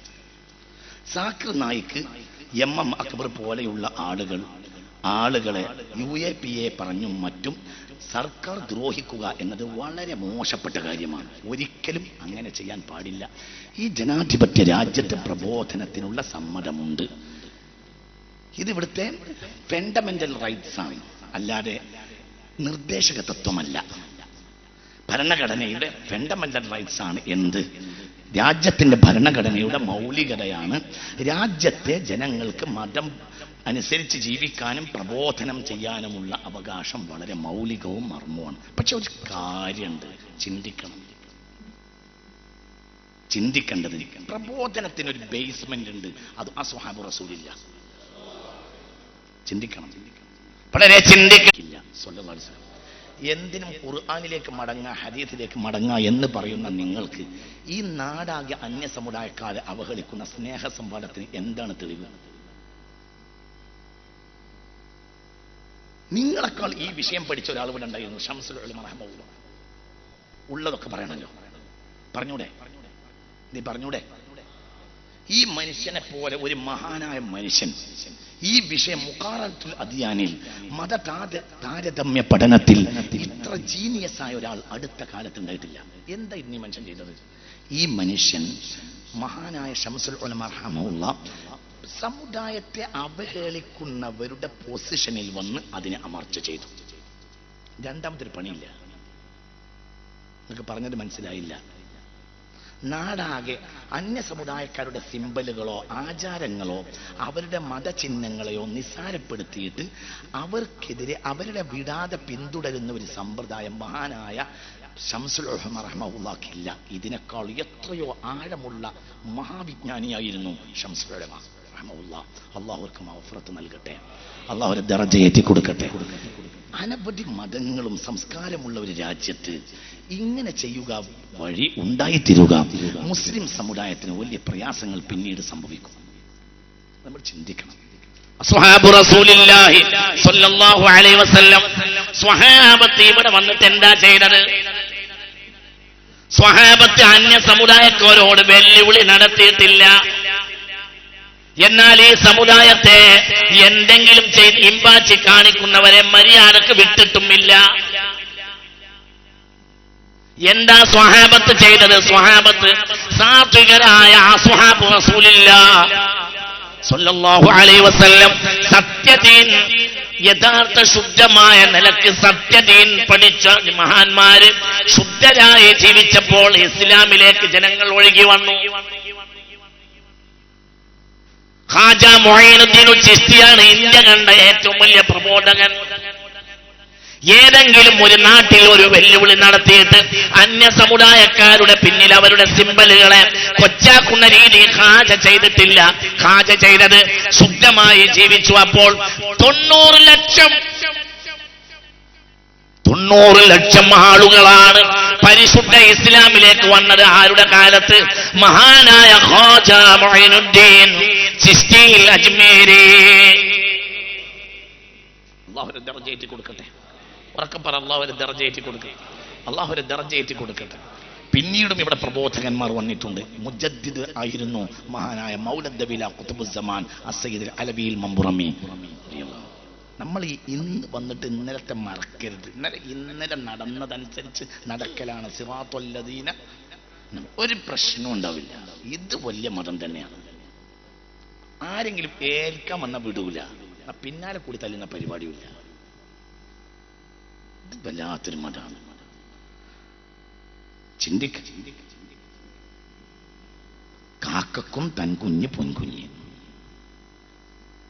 മഹാനായ മൗലദ്ദവീല ഖുതുബുസ്സമാൻ അസ്സയ്യിദ് അലവിൽ മംബുറമി റഹ്മത്തുള്ളാഹി അലൈഹി വലിയ സഹകാരിയായിരുന്നു. ബഹുമാനപ്പെട്ടവരുടെ ഏത് കാര്യങ്ങളും നിശ്ചയിച്ചിരുന്ന ഒരാൾ കോന്തുനായരായിരുന്നു. എല്ലാ കാര്യത്തിന്റെയും ഒരു അംശം കോന്തുനായരാണ് തീരുമാനിക്കുക.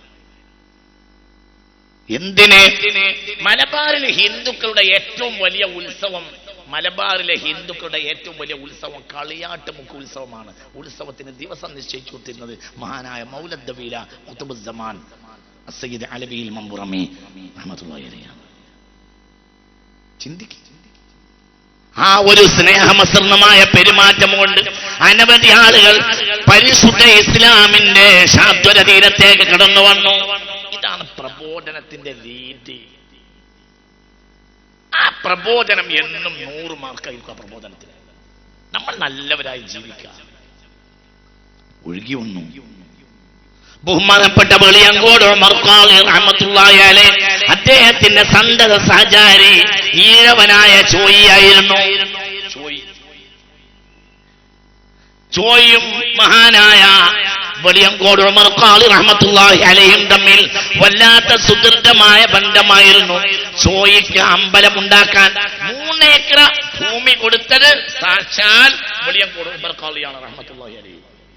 അവർ അതിന് ചോയിന്റെ അമ്പലം എന്ന പേരിൽ പിൽക്കാലത്ത് അറിയപ്പെട്ടു. കാക്കത്തറ തറവാട്ടിലെ ഭൂമി അത് കൊടുത്തു ചോയ്ക്ക്. അതിന്റെ ബാക്കിലാണ് കാക്കത്തറ തറവാട്. വെളിയങ്കോട് ഇപ്പോൾ പോയി പരിശോധിച്ചാൽ അറിയാം. ഞാൻ തറവാട്ട് പോയി പഠിച്ചതാണ്, വെറുതെ പറയല്ല. തറവാട്ട് പോയി പഠിച്ചതാണ്. ഞാൻ ആ തറവാട്ടിൽ പോയി പഠിച്ചതാണ്.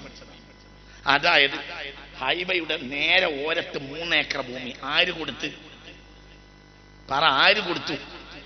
ഉമർ ഖാളി തങ്ങൾ. അതിന്റെ നേരെ ബാക്കിലാണ് കാക്കത്തറ തറവാട് ഇപ്പോൾ നിൽക്കുന്നത്. അതായത് ഇന്ന് വിറ്റാൽ സെന്റിന് ലക്ഷങ്ങൾ കിട്ടുന്ന ഭൂമി ആരുടെ കയ്യിൽ? ഈഴവരുടെ കയ്യിൽ. ആര് കൊടുത്തു? ഉമർ ഖാളി കൊടുത്തു. ചിന്തിക്കും. ആ മഹാൻ തന്നെയാണ്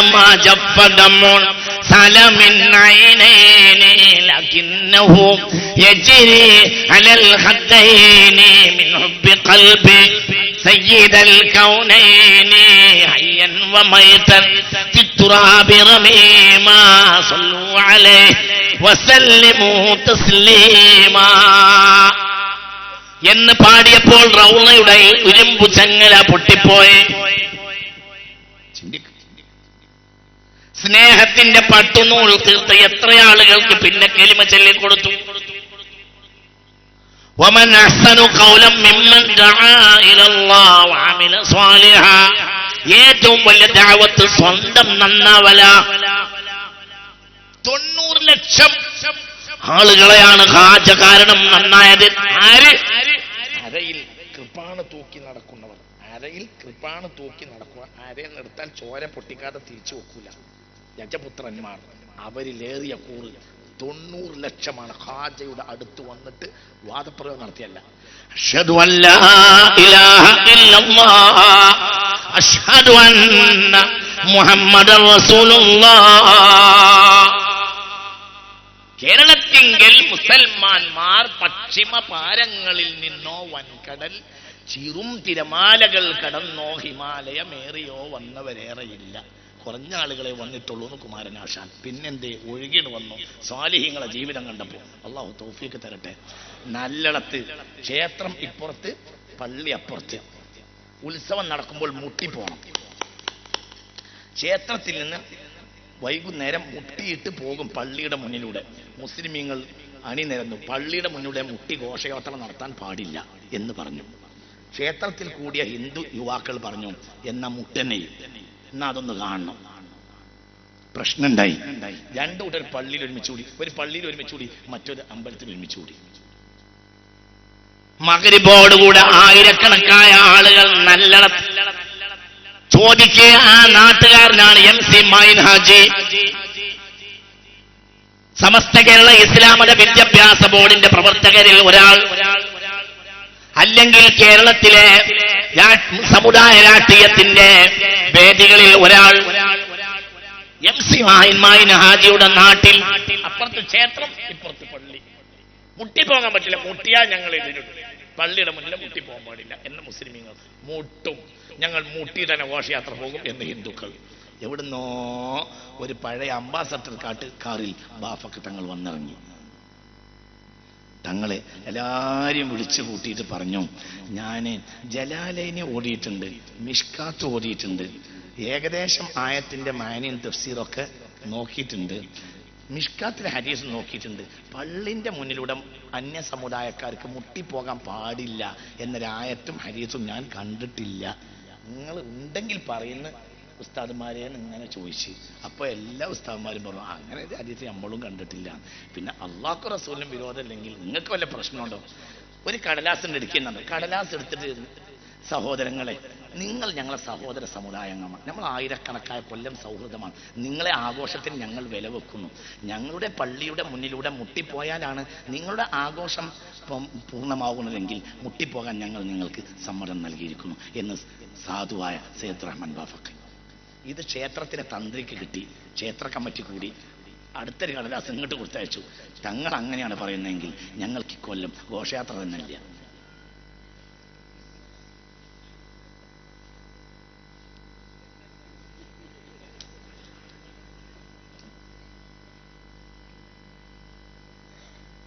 ഇതിന് സിറാത്തുല്ലദീന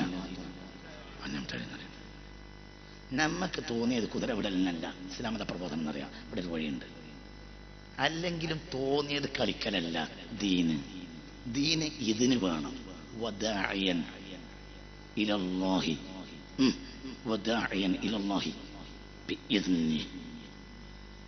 ഓതാൻ സുഖല്ല, എഴുതാനും സുഖല്ല, അർത്ഥം പറയാനും സുഖല്ല. ആ പദം അവിടെ നിന്ന് മാറ്റിയെങ്കിൽ ഉഷാറായി എന്ന് തോന്നാറുണ്ട്. പക്ഷെ കൂട്ടിക്കെട്ടി അവിടെയാണ് അതിന്റെ മർമ്മം കിടക്കുന്നത്. മനസ്സിലായില്ല? എനിക്ക് കുട്ടിക്കാലത്തൊക്കെ ഈ ആയത്തോടുമ്പോ ഇതിനെ ഈ ഒരു കടകടകടകട തോന്നും. അതിനിടയിൽ ഒരു ജാറുമാചൂർ, അതിനപ്പുറത്തൊരു റമീർ, എല്ലാം കൂടി ആയിട്ടായിട്ട് കൂട്ടുന്നു. പക്ഷെ അവിടെയാണ് അതിന്റെ മർമ്മം. وداعيا إلى الله بإذنه وسراجا منيرا. ചിന്തിക്ക. സുന്നി പ്രബോധകരെ കൊണ്ട് ഒരു കുഴപ്പം ചരിത്രത്തിൽ ഇന്ത്യയിൽ ഉണ്ടായിട്ടില്ല. വഹാബി ജമാഅത്തുകാര് പ്രബോധനത്തിലെങ്കിലും ഞങ്ങളെ അവലംബിക്കണം, അല്ലാതെ ഈ ഐക്യം പൂർണ്ണമാവുകയില്ല. പ്രശ്നങ്ങൾ ഉണ്ടാക്കിയാൽ പരിഹരിക്കാൻ കഴിയില്ല. സുന്നി പ്രബോധനമാണ് പ്രബോധനം. വാളായ വാളിന് മുഴുവനും കോഴിമുട്ടയും വാഴക്കൊലയും ലേലം ചെയ്യും. ആര്? വാള് പറയാം മോലേര് ആയത്ത് ഹദീസ് ഓതിയിട്ട് ജനങ്ങൾ പൊട്ടിക്കരഞ്ഞ് വാള് കേൾക്കും. അതിന് ലേലം വിളിക്കാൻ അപ്പുറത്ത് യശോദയുടെ മുട്ടുന്ന 10 കോഴിമുട്ട, അച്യുതന്റെ പോലെ 4 വാഴക്കായി. ഇതല്ലേ പറയണ്ടോ? അല്ലേ ഇതല്ലേ ഇസ്ലാമിക പ്രബോധനം? മദ്രസ അടിച്ചു വാരിയിരുന്നത് അടുത്ത വീട്ടിലെ ഹിന്ദു പെണ്ണ്. സമസ്ത കേരള ജംഇയ്യത്തുൽ ഉലമയുടെ എത്രയോ മദ്രസ ഇന്നലകളിലുള്ള ചരിത്രം എന്താ? മദ്രസ പൂട്ടിയിട്ട് താക്കോൽ അടുത്ത ഹിന്ദു വീട്ടിൽ കൊടുക്കും. അവിടുത്തെ പെണ്ണ് രാവിലെ അവരെ മുറ്റമടിച്ചു കഴിഞ്ഞാൽ മദ്രസയുടെ മുറ്റടിക്കും. മദ്രസയുടെ മുറ്റം ഹിന്ദുവായ പെണ്ണ് അടിച്ചിടും. 100 കണക്കിന് മദ്രസകൾക്ക് ഈ ചരിത്രമുണ്ട്. ഇതാണ് സിറാത്തുല്ലദീന അൻഅംത അലൈഹിം. മറക്കണ്ട. സാമ്പത്തിക പ്രയാസം കാരണം ഏതെങ്കിലും ഒരു കൊല്ലം നബിദിന യോഗം കഴിച്ചിട്ടില്ലെങ്കിൽ അടുത്ത വീട്ടിലെ ഹിന്ദു ചെറുപ്പക്കാർ വന്നിട്ട് പറയും നമുക്കെല്ലാവർക്കും കൂടാ, എന്താണെങ്കിലും നബിദിനം മുടക്കരുത്. എന്തേ ഇല്ലേ? പറയല്ലേ? നിന്റെ നാട്ടിലുണ്ട് എന്തേ ഇല്ലേ? പറഷ്ട എന്റെ നാട്ടിലില്ല. ഇതൊക്കെ നശിപ്പിച്ചത് എവിടേക്കാ പോണത്? നമ്മളിങ്ങനെ മസിൽ പവർ വല്ല പവർ മാൾട്ടിന് പരസ്യത്തിൽ നിൽക്കുമ്പോൾ അങ്ങനെ മസിൽ പവർ ആയിട്ട് എന്ത് കാര്യം? അതൊരൊറ്റപ്പെടുത്തന്നേ ഉള്ളൂ. അത് ഒരു ഗ്യാസ് പോയാൽ കഴിഞ്ഞ്. അത് അപസ്കന്മാർ നോക്കിയുള്ള സ്വഭാവ. അതല്ല പ്രബോധനം. മുത്ത് മുഹമ്മദ് മുസ്തഫ മദീനയിലേക്ക് വാദപ്രവാദത്തിനൊക്കെ ആളവും കൊണ്ടല്ല വന്നത്, ഹുദ്നത്തും കൊണ്ടാണ്. ഐക്യം, സഹകരണം. ഞങ്ങൾ നിങ്ങളെ എതിർക്കാൻ വന്നതല്ല, നിങ്ങളെ എതിർപ്പ് ഞങ്ങൾക്കുണ്ടാകരുത്. മനസ്സിലായോ? എന്നാൽ നജ്റാനിൽ നിന്ന് പാത്രിയാർക്കീസ്മാർ തർക്കിക്കാൻ വേണ്ടി വന്നപ്പോൾ ആയിക്കോട്ടെ എന്നായി. അപ്പൊ ഇരുന്നോടുത്തു. അപ്പോൾ അവരെ പൊട്ടിപ്പാടി സൗണ്ട് ചെയ്തു. മനസ്സിലായില്ല? നിങ്ങൾക്ക് പറഞ്ഞത് മനസ്സിലായോ? നജ്റാനിൽ നിന്ന് പാത്രിയാർക്കീസ്മാർ ഇങ്ങോട്ട് ഇടാൻ മുന്നോട്ട് ആയിക്കോട്ടെ. അപ്പൊ ഇരുന്നും കൊടുത്തു മുത്ത് മുഹമ്മദ് മുസ്തഫ. അതോടുകൂടെ അവരെ കഥ കഴിയും ചെയ്തു. ഇതല്ലേ ദീന്? ഇതാണ് സിറാത്തുൽ ലദീന അൻഅംത അലൈഹിം. ഇതിൽ നിന്ന് പുറകോട്ട് പോയാൽ പ്രബോധന രംഗം തകർന്നു പോയും. ഇന്ത്യ എന്താ ഇന്ത്യ? ലോകത്തെ ഏറ്റവും മതങ്ങളുള്ള രാജ്യം. 845 പ്രാദേശിക ഭാഷ ഉണ്ട് ഇന്ത്യയിൽ. 845 പ്രാദേശിക ഭാഷ ഇന്ത്യയിൽ. 845 പ്രാദേശിക ഭാഷ, 15 ഔദ്യോഗിക ഭാഷ ഇന്ത്യയിൽ. ലോകത്തെ അത്ഭുതമാണ് ഈ രാജ്യം. അതുകൊണ്ട് ഇവിടെ ഹാജ ചെയ്ത പണി പിന്നീട് ബഹുമാനപ്പെട്ട മൗലദ്ദവീല നിങ്ങൾക്കറിയോ കോഴിക്കോട്ട് ഒരു സ്ഥലമുണ്ട് വെള്ളയിൽ. എന്താണ് ഇതിന്റെ അസല്? വെള്ളയിൽ. എന്താ അസല്? വെള്ളയിൽ. കോഴിക്കോട്ടെ കടപ്പുറത്തൊരു സ്ഥലമുണ്ട് വെള്ളയിൽ. പാണക്കാട്ടെ കുട്ടികളെ വല്യാപ്പ കോഴിക്കോട്ട് കപ്പലിറങ്ങിയപ്പോൾ കടപ്പുറം മുതൽ കുറ്റിച്ചിറ തറവാട് വരെ, ജിഫിരി തറവാട് വരെ വെള്ള വിരിച്ച് കൊണ്ടുവരാൻ ഹിന്ദുവായ സാമൂതിരി രാജാവ് കൽപ്പിച്ചു. അവിടുന്നാണ് വെള്ള വിരിച്ച് കുറ്റിച്ചിറയിലേക്ക്. അന്ന് മുതൽ ആ നാട് വെള്ളയിൽ എന്നറിയപ്പെട്ടു. പാണക്കാട്ടെ കുട്ടികളെ വല്യാപ്പ ആരാ പൈസ ചെലവാക്കിയത്? ഹിന്ദുവായ സാമൂതിരി രാജാവ്. ഇതാണ് ഉത്തരവാദം. സാമൂതിരിയുടെ കാലഘട്ടത്തിൽ ക്ഷേത്രത്തിൽ പോകാത്ത ആളുകൾക്ക് പണിഷ്മെന്റ് ഇല്ല. ജുമാക്ക് പോയിട്ടില്ലെങ്കിൽ സാമൂതിരി ജയിലടക്കം പറയും.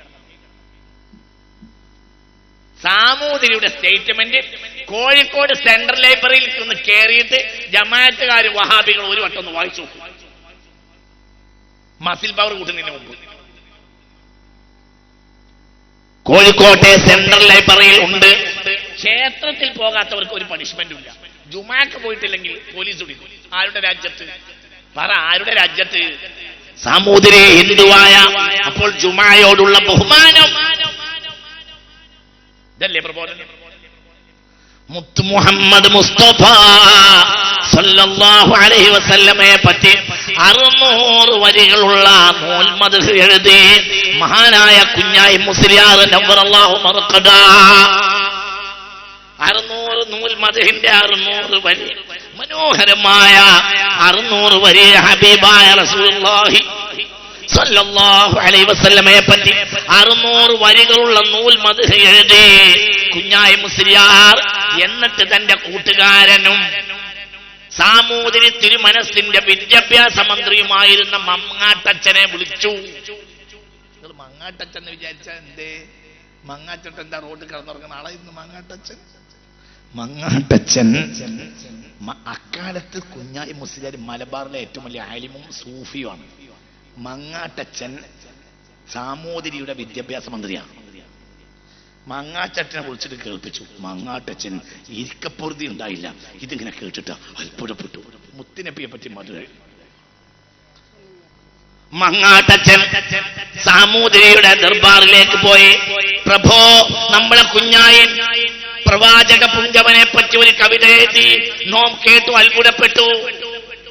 അപ്പോൾ സാമൂതിരി തിരുമനസ് പറഞ്ഞു, എന്നാൽ കുഞ്ഞായനെ ഹാജരാക്കൂ, കുഞ്ഞായനോട് നമ്മുടെ ദർബാറിൽ ചൊല്ലിക്കേൾപ്പിക്കാൻ പറയൂ.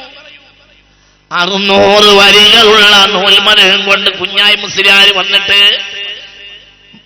സാമൂതിരി രാജാവിന്റെ ദർബാറിൽ ചൊല്ലിയപ്പോൾ ഡെസ്കിൽ അടിച്ച് ഹായ് ഹായ് ഹായ് ഹായ് എന്ന് പറഞ്ഞ് സാമൂതിരി രാജാവ് തുള്ളിച്ചാടി.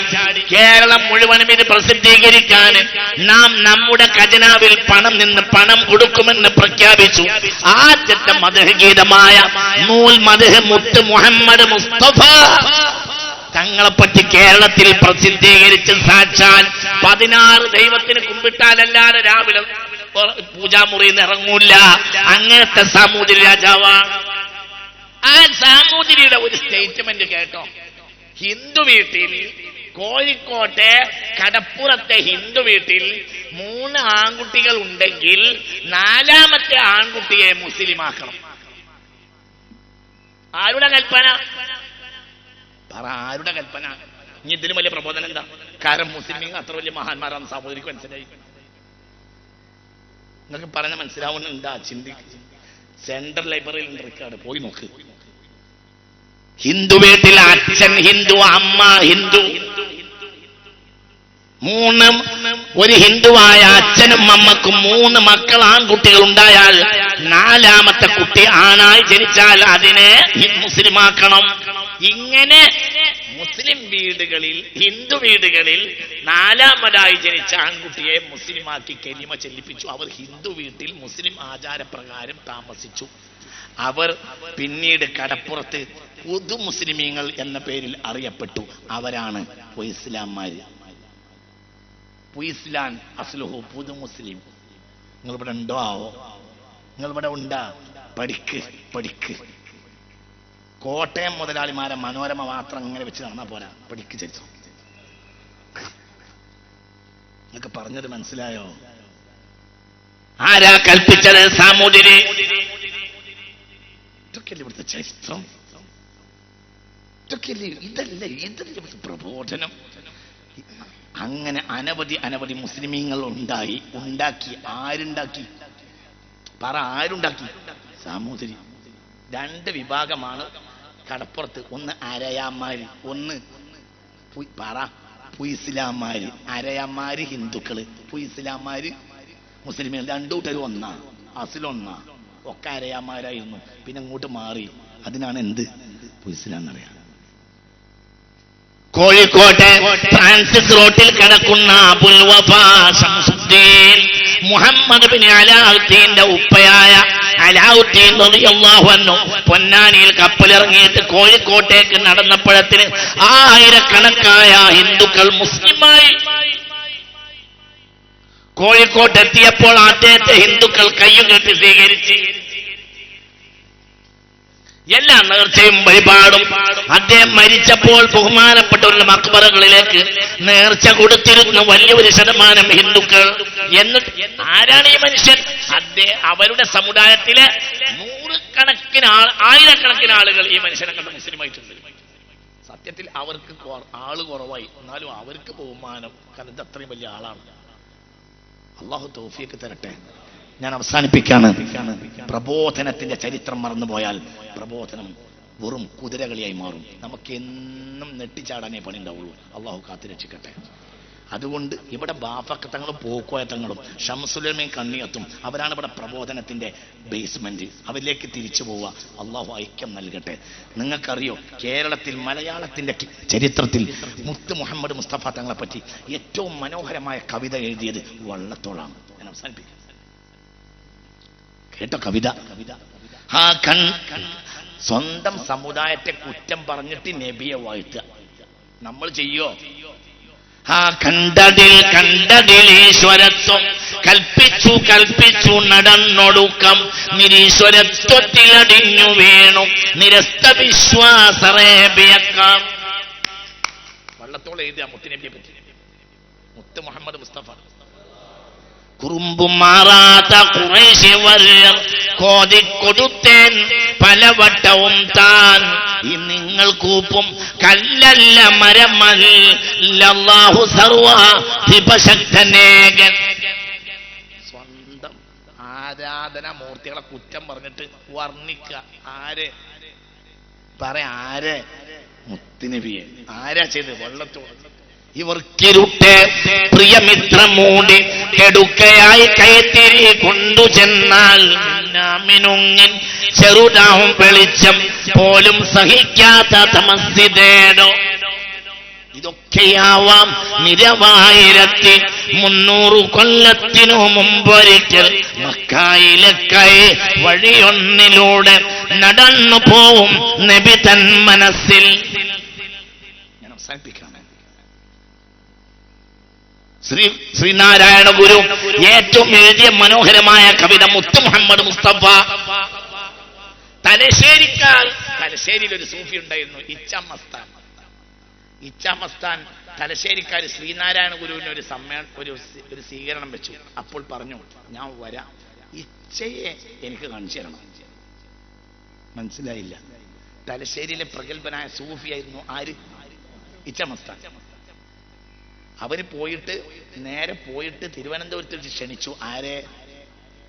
ശ്രീനാരായണ ഗുരുവിനെ തലശ്ശേരിക്കാര് സ്വീകരണത്തിന് ക്ഷണിച്ചപ്പോൾ പറഞ്ഞു, ഞാൻ വരാം, പക്ഷെ ഒരു കണ്ടീഷൻ ഉണ്ട്, എനിക്ക് ആരെ കാണിച്ചു തരണം? ഇച്ഛാമസ്ഥാനെ കാണിച്ചു തരണം. ഇച്ഛാമസ്ഥാനെ കാണിച്ചു തരിക എന്ന നിലയ്ക്ക് വന്നു. ഇച്ഛാമസ്ഥാൻ വലിയ കറാമത്തുള്ള സൂഫിയായിരുന്നു. ഇച്ഛാമസ്ഥാനെ ആളുകൾ കൊണ്ടുവന്നു. ഇച്ഛാമസ്ഥാൻ വന്നപ്പോൾ ഇച്ഛാമസ്ഥാൻ എന്ത് ചെയ്തെന്നറിയോ? റോഡ് സൈഡിൽ നിന്ന് 4 അണക്കം മത്തി വാങ്ങി, ഓട്ടമുക്കാലിന് മത്തി വാങ്ങിയിട്ട് ഇങ്ങനെ ഈ മാലയിൽ കോർത്തു. ചെകിരി നാരെടുത്തിട്ട്, തെങ്ങിന്റെ നാരെടുത്തിട്ട് മത്തി വാങ്ങിയിട്ട് ഈ നാരിൽ കെട്ടി മാലയാക്കി. മാലയും പിടിച്ചുകൊണ്ട് വന്നു. ആരെ സ്വീകരിക്കാൻ? ശ്രീനാരായണ ഗുരുവിനെ സ്വീകരിക്കാൻ. ദേഷ്യം വരൂലേ കാണുന്നവർക്ക്? പക്ഷെ ഇത് വരുന്നതാരാ? മുസ്ലിമായ സൂഫി. ഇവർക്ക് പഥ്യമാണ്, കഴിക്കാൻ പാടില്ലാത്തതാണ്. എന്ത്? ഇറച്ചിയും പറ്റൂല, മീനും പറ്റൂല. അങ്ങനത്തെ സമുദായത്തിന്റെ നേതാവിനെ സ്വീകരിക്കാൻ വേണ്ടി ഇച്ഛാമസ്ഥാനെ കൊണ്ടുവന്നപ്പോ ഇച്ഛാമസ്ഥാൻ എന്ത് പറഞ്ഞു? ഞാൻ വരുന്ന മാതിരി വരും. അപ്പോൾ ഓട്ടമുക്കാലിന് എന്ത് ചെയ്ത്? മത്തി വാങ്ങിയിട്ട് കോമ്പലയിൽ കോർത്ത് അതും പിടിച്ചു വന്നു. ആരും എതിർത്തില്ല. കാരണം ചെയ്യണതാരാ? ഇച്ഛാമസ്ഥാനല്ലേ. ഇച്ഛാമസ്ഥാൻ വലിയ ദൈവത്തിന്റെ ആളാ. അപ്പൊ എതിരാ ഒന്നും പറയാൻ പറ്റൂല. തലശ്ശേരിയിൽ ട്രെയിനിൽ വന്ന് ട്രെയിനിറങ്ങി ശ്രീനാരായണ ഗുരു നേരെ പോയിട്ട് മാല ഇട്ട് കൊടുത്തു. മാല കഴുത്തിൽ വീണപ്പോൾ ജനങ്ങൾ അത്ഭുതപ്പെട്ടു. പൂമാല കൈ പിടിച്ചിരുന്നത് മത്തിമാല. ശ്രീനാരായണ ഗുരുത്തിന്റെ കഴുത്തിലെത്തിയപ്പോൾ പൂമാല. അവിടുത്തെ ചരിത്രമാണ്. ഈ ബന്ധമാണ് ഇവിടെ ഇസ്ലാമിനെ വളർത്തിയത്. ഇതൊക്കെ പഠിക്കാതെ നമ്മൾ കുറച്ചാളുകൾ തോന്നിയാസത്തിനിറങ്ങിയാൽ സമുദായത്തിന് അതിന്റെ ദുർഗതി പേറേണ്ടി വരും. അള്ളാഹു നമ്മളെ കാത്തുരക്ഷിക്കട്ടെ. അതുകൊണ്ട് ഞാൻ അവസാനിപ്പിക്കുകയാണ്. ഞാൻ ഇതിലെ അല്പഭാഗം മാത്രമാണ് പറഞ്ഞു, ഒരു ദിശ പറഞ്ഞു തരിക മാത്രമാണ് എൻ്റെ ഉദ്ദേശം. ഒന്നും എനിക്ക് ഉദ്ദേശമില്ല. മുസ്ലിം സമുദായത്തിന് എന്നും വെല്ലുവിളികൾ ഉണ്ടാവും. ഇന്നത്തെ വെല്ലുവിളികൾ ബേജാറാവൊന്നും വേണ്ട, ഇതൊക്കെ ഇല്ലാതാവും. അള്ളാഹു തആല ആൺകുട്ടി വരും. ആൺകുട്ടി വരാനായിട്ടുണ്ട്. അള്ളാഹു തൗഫീഖ് തരട്ടെ. ആൺകുട്ടി വന്നേ തീരൂ. ആൺകുട്ടി വരും. ആൺകുട്ടി വന്നേ തീരൂ. ആൺകുട്ടി വന്നേ തീരൂ. ആൺകുട്ടി വരാനായിട്ടുണ്ട്. ആൺകുട്ടി വന്നിരിക്കും. ആൺകുട്ടി സുന്നിയാണ്, ആൺകുട്ടി സൂഫിയാണ്. ആൺകുട്ടിയുടെ കയ്യിൽ ഒരു സൂപ്പർ സോണിക് വിമാനമല്ല, ഒന്നുമില്ല. ആൺകുട്ടിയുടെ കയ്യിൽ എന്താ ഉള്ളത്? മിഞ്ഞാന്ന് ഇവിടെ ഒരു പരിപാടിയാണെന്നല്ലോ. എന്ത്? അഥവാ ദിക്ർ അല്ലേ? പറ മിഞ്ഞാന്ന് ഇവിടെ ഒരു പരിപാടി നടന്നല്ലോ. എന്ത്? പാറിഷ്ടന്മാരെ മജ്‌ലിസ് അഥവാ ദിക്ർ അല്ലേ? പറ. ദിക്റും ദുആയും. മക്കയിൽ നിന്ന് ആൺകുട്ടി പുറപ്പെടുമ്പോഴത്തിന് യൂറോപ്പുകാർ കോൺസ്റ്റാന്റിനോപ്പിൾ തുർക്കിയിട്ട് ഓടിപ്പോകുമെന്ന് മുഹമ്മദ് മുസ്തഫ. അവർ റഷ്യയിലേക്ക് ഓടും പടിഞ്ഞാറുകാർ മക്കയെന്ന് പുറപ്പെടുമ്പോഴത്തിന്. അപ്പോൾ സ്വഹാബികൾ ചോദിച്ചു, നബിയെ ഫമാ സിലാഹുഹു, അദ്ദേഹത്തിന്റെ ആയുധം എന്തായിരിക്കും? അപ്പോൾ പറഞ്ഞു, സിലാഹു തസ്ബീഹു വത്തഹ്മീദു വത്തഹ്ലീൽ വത്തക്ബീർ സുബ്ഹാനല്ലാഹി വൽഹംദുലില്ലാഹി വലാ ഇലാഹ ഇല്ലല്ലാഹു വല്ലാഹു അക്ബർ. പ്രബോധനം സുന്നികളെ ആശ്രയിക്കുക. സുന്നികളെ അവലംബിക്കാതെ പ്രബോധനം ഇല്ല. സുന്നികളിൽ നിന്ന് വ്യതിചരിച്ചാൽ പിന്നെ ഇത്തരം കുഴപ്പങ്ങൾ ഉണ്ടാകുമെന്നല്ലാതെ ഇസ്ലാമിനൊരു വളർച്ചയും ഉണ്ടാവുകയില്ല. അതുകൊണ്ട് അഹ്ലുസ് സുന്നത്ത് വൽ ജമാഅയിലേക്ക് തിരിച്ചു. അല്ലാഹു സുബ്ഹാനഹു വഅദല്ലാഹു അല്ലദീന ആമനൂ മിൻകും വഅമിലുസ് സ്വാലിഹാത്ത് ലയസ്തഖ്ലിഫന്നഹും ഫിൽ അർളി കമാ ഇസ്തഖ്ലഫല്ലദീന മിൻ ഖബ്ലിഹിം. അല്ലാഹു തൗഫീഖ് തരട്ടെ. ഭൂമി തിരിച്ചു കിട്ടും. ആരും ബേജാറാവണ്ട. ഈ നന്മയുടെ പൂങ്കാവനം ഇവിടെ നടന്നു പോട്ടെ. ലോകത്തെ ഏറ്റവും നല്ല നാട് ഇന്ത്യയാണ്. അല്ലാഹു ഈ ഇസ്സത്ത് നിലനിർത്തി തരട്ടെ. ലോകത്തെ ഏറ്റവും നല്ല ഒരു നാട്, ലോകത്തെ ഏറ്റവും നല്ല ഒരു നാട് ഇന്ത്യയാണ്. ഇപ്പോൾ നാളെ രാവിലെ നിങ്ങൾക്ക് പ്രധാനമന്ത്രിയെ വിമർശിക്കണോ ഇന്ത്യയിൽ എങ്കിൽ പോലീസ് സ്റ്റേഷനിൽ പോയിട്ട് ഒരു 25 രൂപ കൊടുത്തിട്ട് കോർട്ട് ഫീസ് സ്റ്റാമ്പ് വാങ്ങി ഒരു വെള്ളക്കടലാസിന്റെ മേലെ ഒട്ടിച്ചിട്ട്, ഇന്ന് ഞങ്ങൾക്കൊരു പരിപാടിയുണ്ട്, പ്രധാനമന്ത്രിയെ വിമർശിക്കുകയാണ്, കുഴപ്പമുണ്ടാകാൻ സാധ്യതയുണ്ട്, SI അതുകൊണ്ട് നിങ്ങൾ 4 പോലീസുകാരെ അയച്ചെന്ന് പറഞ്ഞാൽ പ്രത്യേക ലൊക്കേഷൻ പറഞ്ഞു കൊടുത്താൽ നേരത്തെ തന്നെ പോലീസുകാർ വന്ന് നിൽക്കും. മൈക്കന്റെ പരിസരത്ത് വന്ന് നിൽക്കും. വിമർശിക്കാൻ. ആരെ വിമർശിക്കാൻ? പറ ആരെ? ഇന്ത്യൻ പ്രധാനമന്ത്രിയെ നാളെ രാവിലെ വിമർശിക്കാൻ ആർക്കും വിമർശിക്കാം. മാപ്പിളക്ക് വിമർശിക്കാം, ക്രിസ്ത്യാനിക്ക് വിമർശിക്കാം, ആർക്കും വിമർശിക്കാം. 25 രൂപേന്റെ കോർട്ടിൽ സ്റ്റാമ്പ് ഒരു വെള്ളക്കടലാസിൽ ഒട്ടിച്ചിട്ട് പോലീസ് സ്റ്റേഷനിൽ കൊടുക്കാം. എന്നിട്ടാ എന്തോ പറയാം. പ്രധാനമന്ത്രിയെ പറയാം, അയാൾ അമ്മയെ പറയാം, അയാൾ അച്ഛനെ പറയാം, അയാൾ പെണ്ണ് കെട്ടിയത് പറയാം, പെണ്ണ് കെട്ടാത് പറയാം, ഒക്കെ പറയാം. എന്നാൽ ചില മുസ്ലിം രാജ്യങ്ങളിൽ ഉള്ള ഭരണാധികാരിയുടെ അമ്മായിന്റെ മോൻ കെട്ടിയടത്ത് ഏതെങ്കിലും ഒരു പേരക്കുട്ടിയെ കുറ്റം പറഞ്ഞാൽ അടികട പോകും. അങ്ങോട്ട് പോയാ പിന്നോട്ട് വരും. ഞാൻ ഇന്ത്യക്കാരനാണ്, ഞാൻ അതിൽ അഭിമാനിക്കുന്നു. ലോകത്തെ ഏറ്റവും വലിയ നാട് ഇന്ത്യയാണ്. അള്ളാഹു ഇസ്സത്ത് നിലനിർത്തി തരട്ടെ, അള്ളാഹു തൗഫീഖ് തരട്ടെ. ലോകത്തെ ഏറ്റവും നല്ല നാട് ഇന്ത്യയാണ്. ലോകത്തെ ഏറ്റവും നല്ല മണ്ണ് ഇന്ത്യയാണ്. അള്ളാഹു ഇസ്സത്ത് നിലനിർത്തി തരട്ടെ. സ്വന്തം മാതൃരാജ്യത്തെ സ്നേഹിക്കുക. ഈ കൊല്ലം മഹാനായ ഞാൻ അവസാനിപ്പിക്കുന്നു. സയ്യിദ് ഹൈദർ അലി ശിഹാബ് ഈ കഴിഞ്ഞ സഫർ മാസത്തിൽ ഞങ്ങൾ പാണക്കാട്ട് ഒരു യോഗം കൂടി. ഈ കൊല്ലത്തെ നമ്മുടെ റബീഉൽ അവ്വലിന്റെ പ്രമേയം എന്ത്? അപ്പോൾ തങ്ങൾ പറഞ്ഞു നമ്മുടെ പ്രമേയം ഹുബ്ബുൻ നബി ഹുബ്ബുൽ വതൻ. ഇല്ലേ? ആയിരക്കണക്കായ പ്രഭാഷണം നടത്തി സയ്യിദ് ഹൈദർ അലി ശിഹാബ്, അല്ലാഹു ബഹുമാനപ്പെട്ടവർക്ക് ദീർഘായുസ്സും ആഫിയത്തും കൊടുക്കട്ടെ. ബഹുമാനപ്പെട്ടവർ പറഞ്ഞു ഇക്കൊല്ലത്തെ പ്രമേയം ഹുബ്ബുൻ നബി ഹുബ്ബുൽ വതൻ. ഞാൻ മെല്ലെ എണീറ്റ് ചോദിച്ചു തങ്ങളെ അതൊന്ന് മലയാളത്തിലാക്കിക്കൂടെ? അപ്പൊ തങ്ങൾ പറഞ്ഞു മലയാളത്തിലാക്കണ്ട, അങ്ങനെ തന്നെ മതി. ഹുബ്ബുൽ വതൻ എന്ന് പറഞ്ഞാൽ ഇവിടുത്തെ ഹിന്ദുക്കൾക്ക് പറയും. ഞാൻ പറഞ്ഞു തങ്ങളെ അതൊന്ന് മാറ്റിയിട്ട് ആ പേരൊന്ന് മലയാളത്തിലാക്കാം. തങ്ങൾ പറഞ്ഞു അതൊന്നും വേണ്ട, അങ്ങനെ തന്നെ ഹുബ്ബുൻ നബി ഹുബ്ബുൽ വതൻ. അതാണ് അടിത്തറ.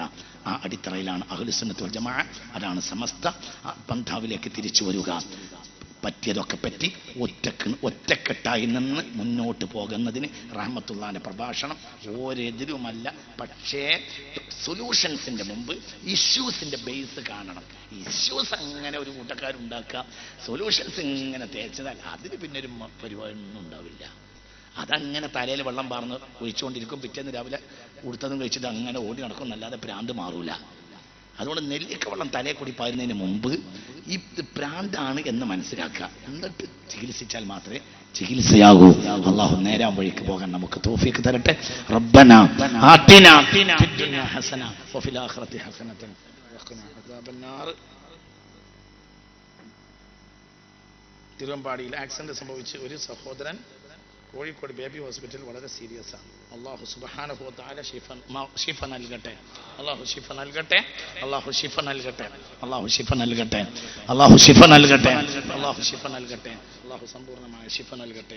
ഒത്തൊരുമിച്ച് കാര്യങ്ങളെ മനസ്സിലാക്കി മുസ്ലിം ഉമ്മത്തിന്റെ നേതൃത്വം പാണക്കാട് സയ്യിദ് കുടുംബവും സമസ്ത കേരള ജമിഅത്തുൽ ഉലമയുമാണ് എന്ന് ഉൽപ്പതിഷ്ണു വിഭാഗവും മനസ്സിലാക്കി ആ നേതൃത്വം പറയുന്നതിനനുസരിച്ച് യോജിച്ച് മുന്നോട്ട് പോകാൻ തയ്യാറാകണം. അള്ളാഹു തൗഫീഖ് നൽകട്ടെ. അതാണ് നമ്മുടെ വഴി. സമസ്ത കേരള ജമിഅത്തുൽ ഉലമയും പാണക്കാട് സയ്യിദ് കുടുംബവും പറയുന്ന മാർഗത്തിൽ പോകാൻ മുജാഹിദ് ജമാഅത്ത് ഇസ്ലാമി തയ്യാറായാൽ പ്രശ്നങ്ങൾ പരിഹരിക്കപ്പെടും, ഐക്യം പൂർത്തിയാവും. വിശ്വാസത്തിലൊന്നും പൂർത്തിയാക്കേണ്ടതില്ല. അതൊക്കെ നിങ്ങൾ വൈക്കോളി, അതിൽ നമുക്ക് വിഷയമില്ല. പക്ഷെ പ്രശ്നം ഉണ്ടാക്കുന്നത് അവസാനിപ്പിക്കണം. സമസ്തയും പാണക്കാട് കുടുംബവും എന്താണോ പറയുന്ന നിലപാട്, ആ നിലപാടിൽ മുന്നോട്ട് പോയിട്ടില്ലെങ്കിൽ സമുദായം വഷളാവും. അള്ളാഹു നമ്മളെ കാത്തി രക്ഷിക്കട്ടെ.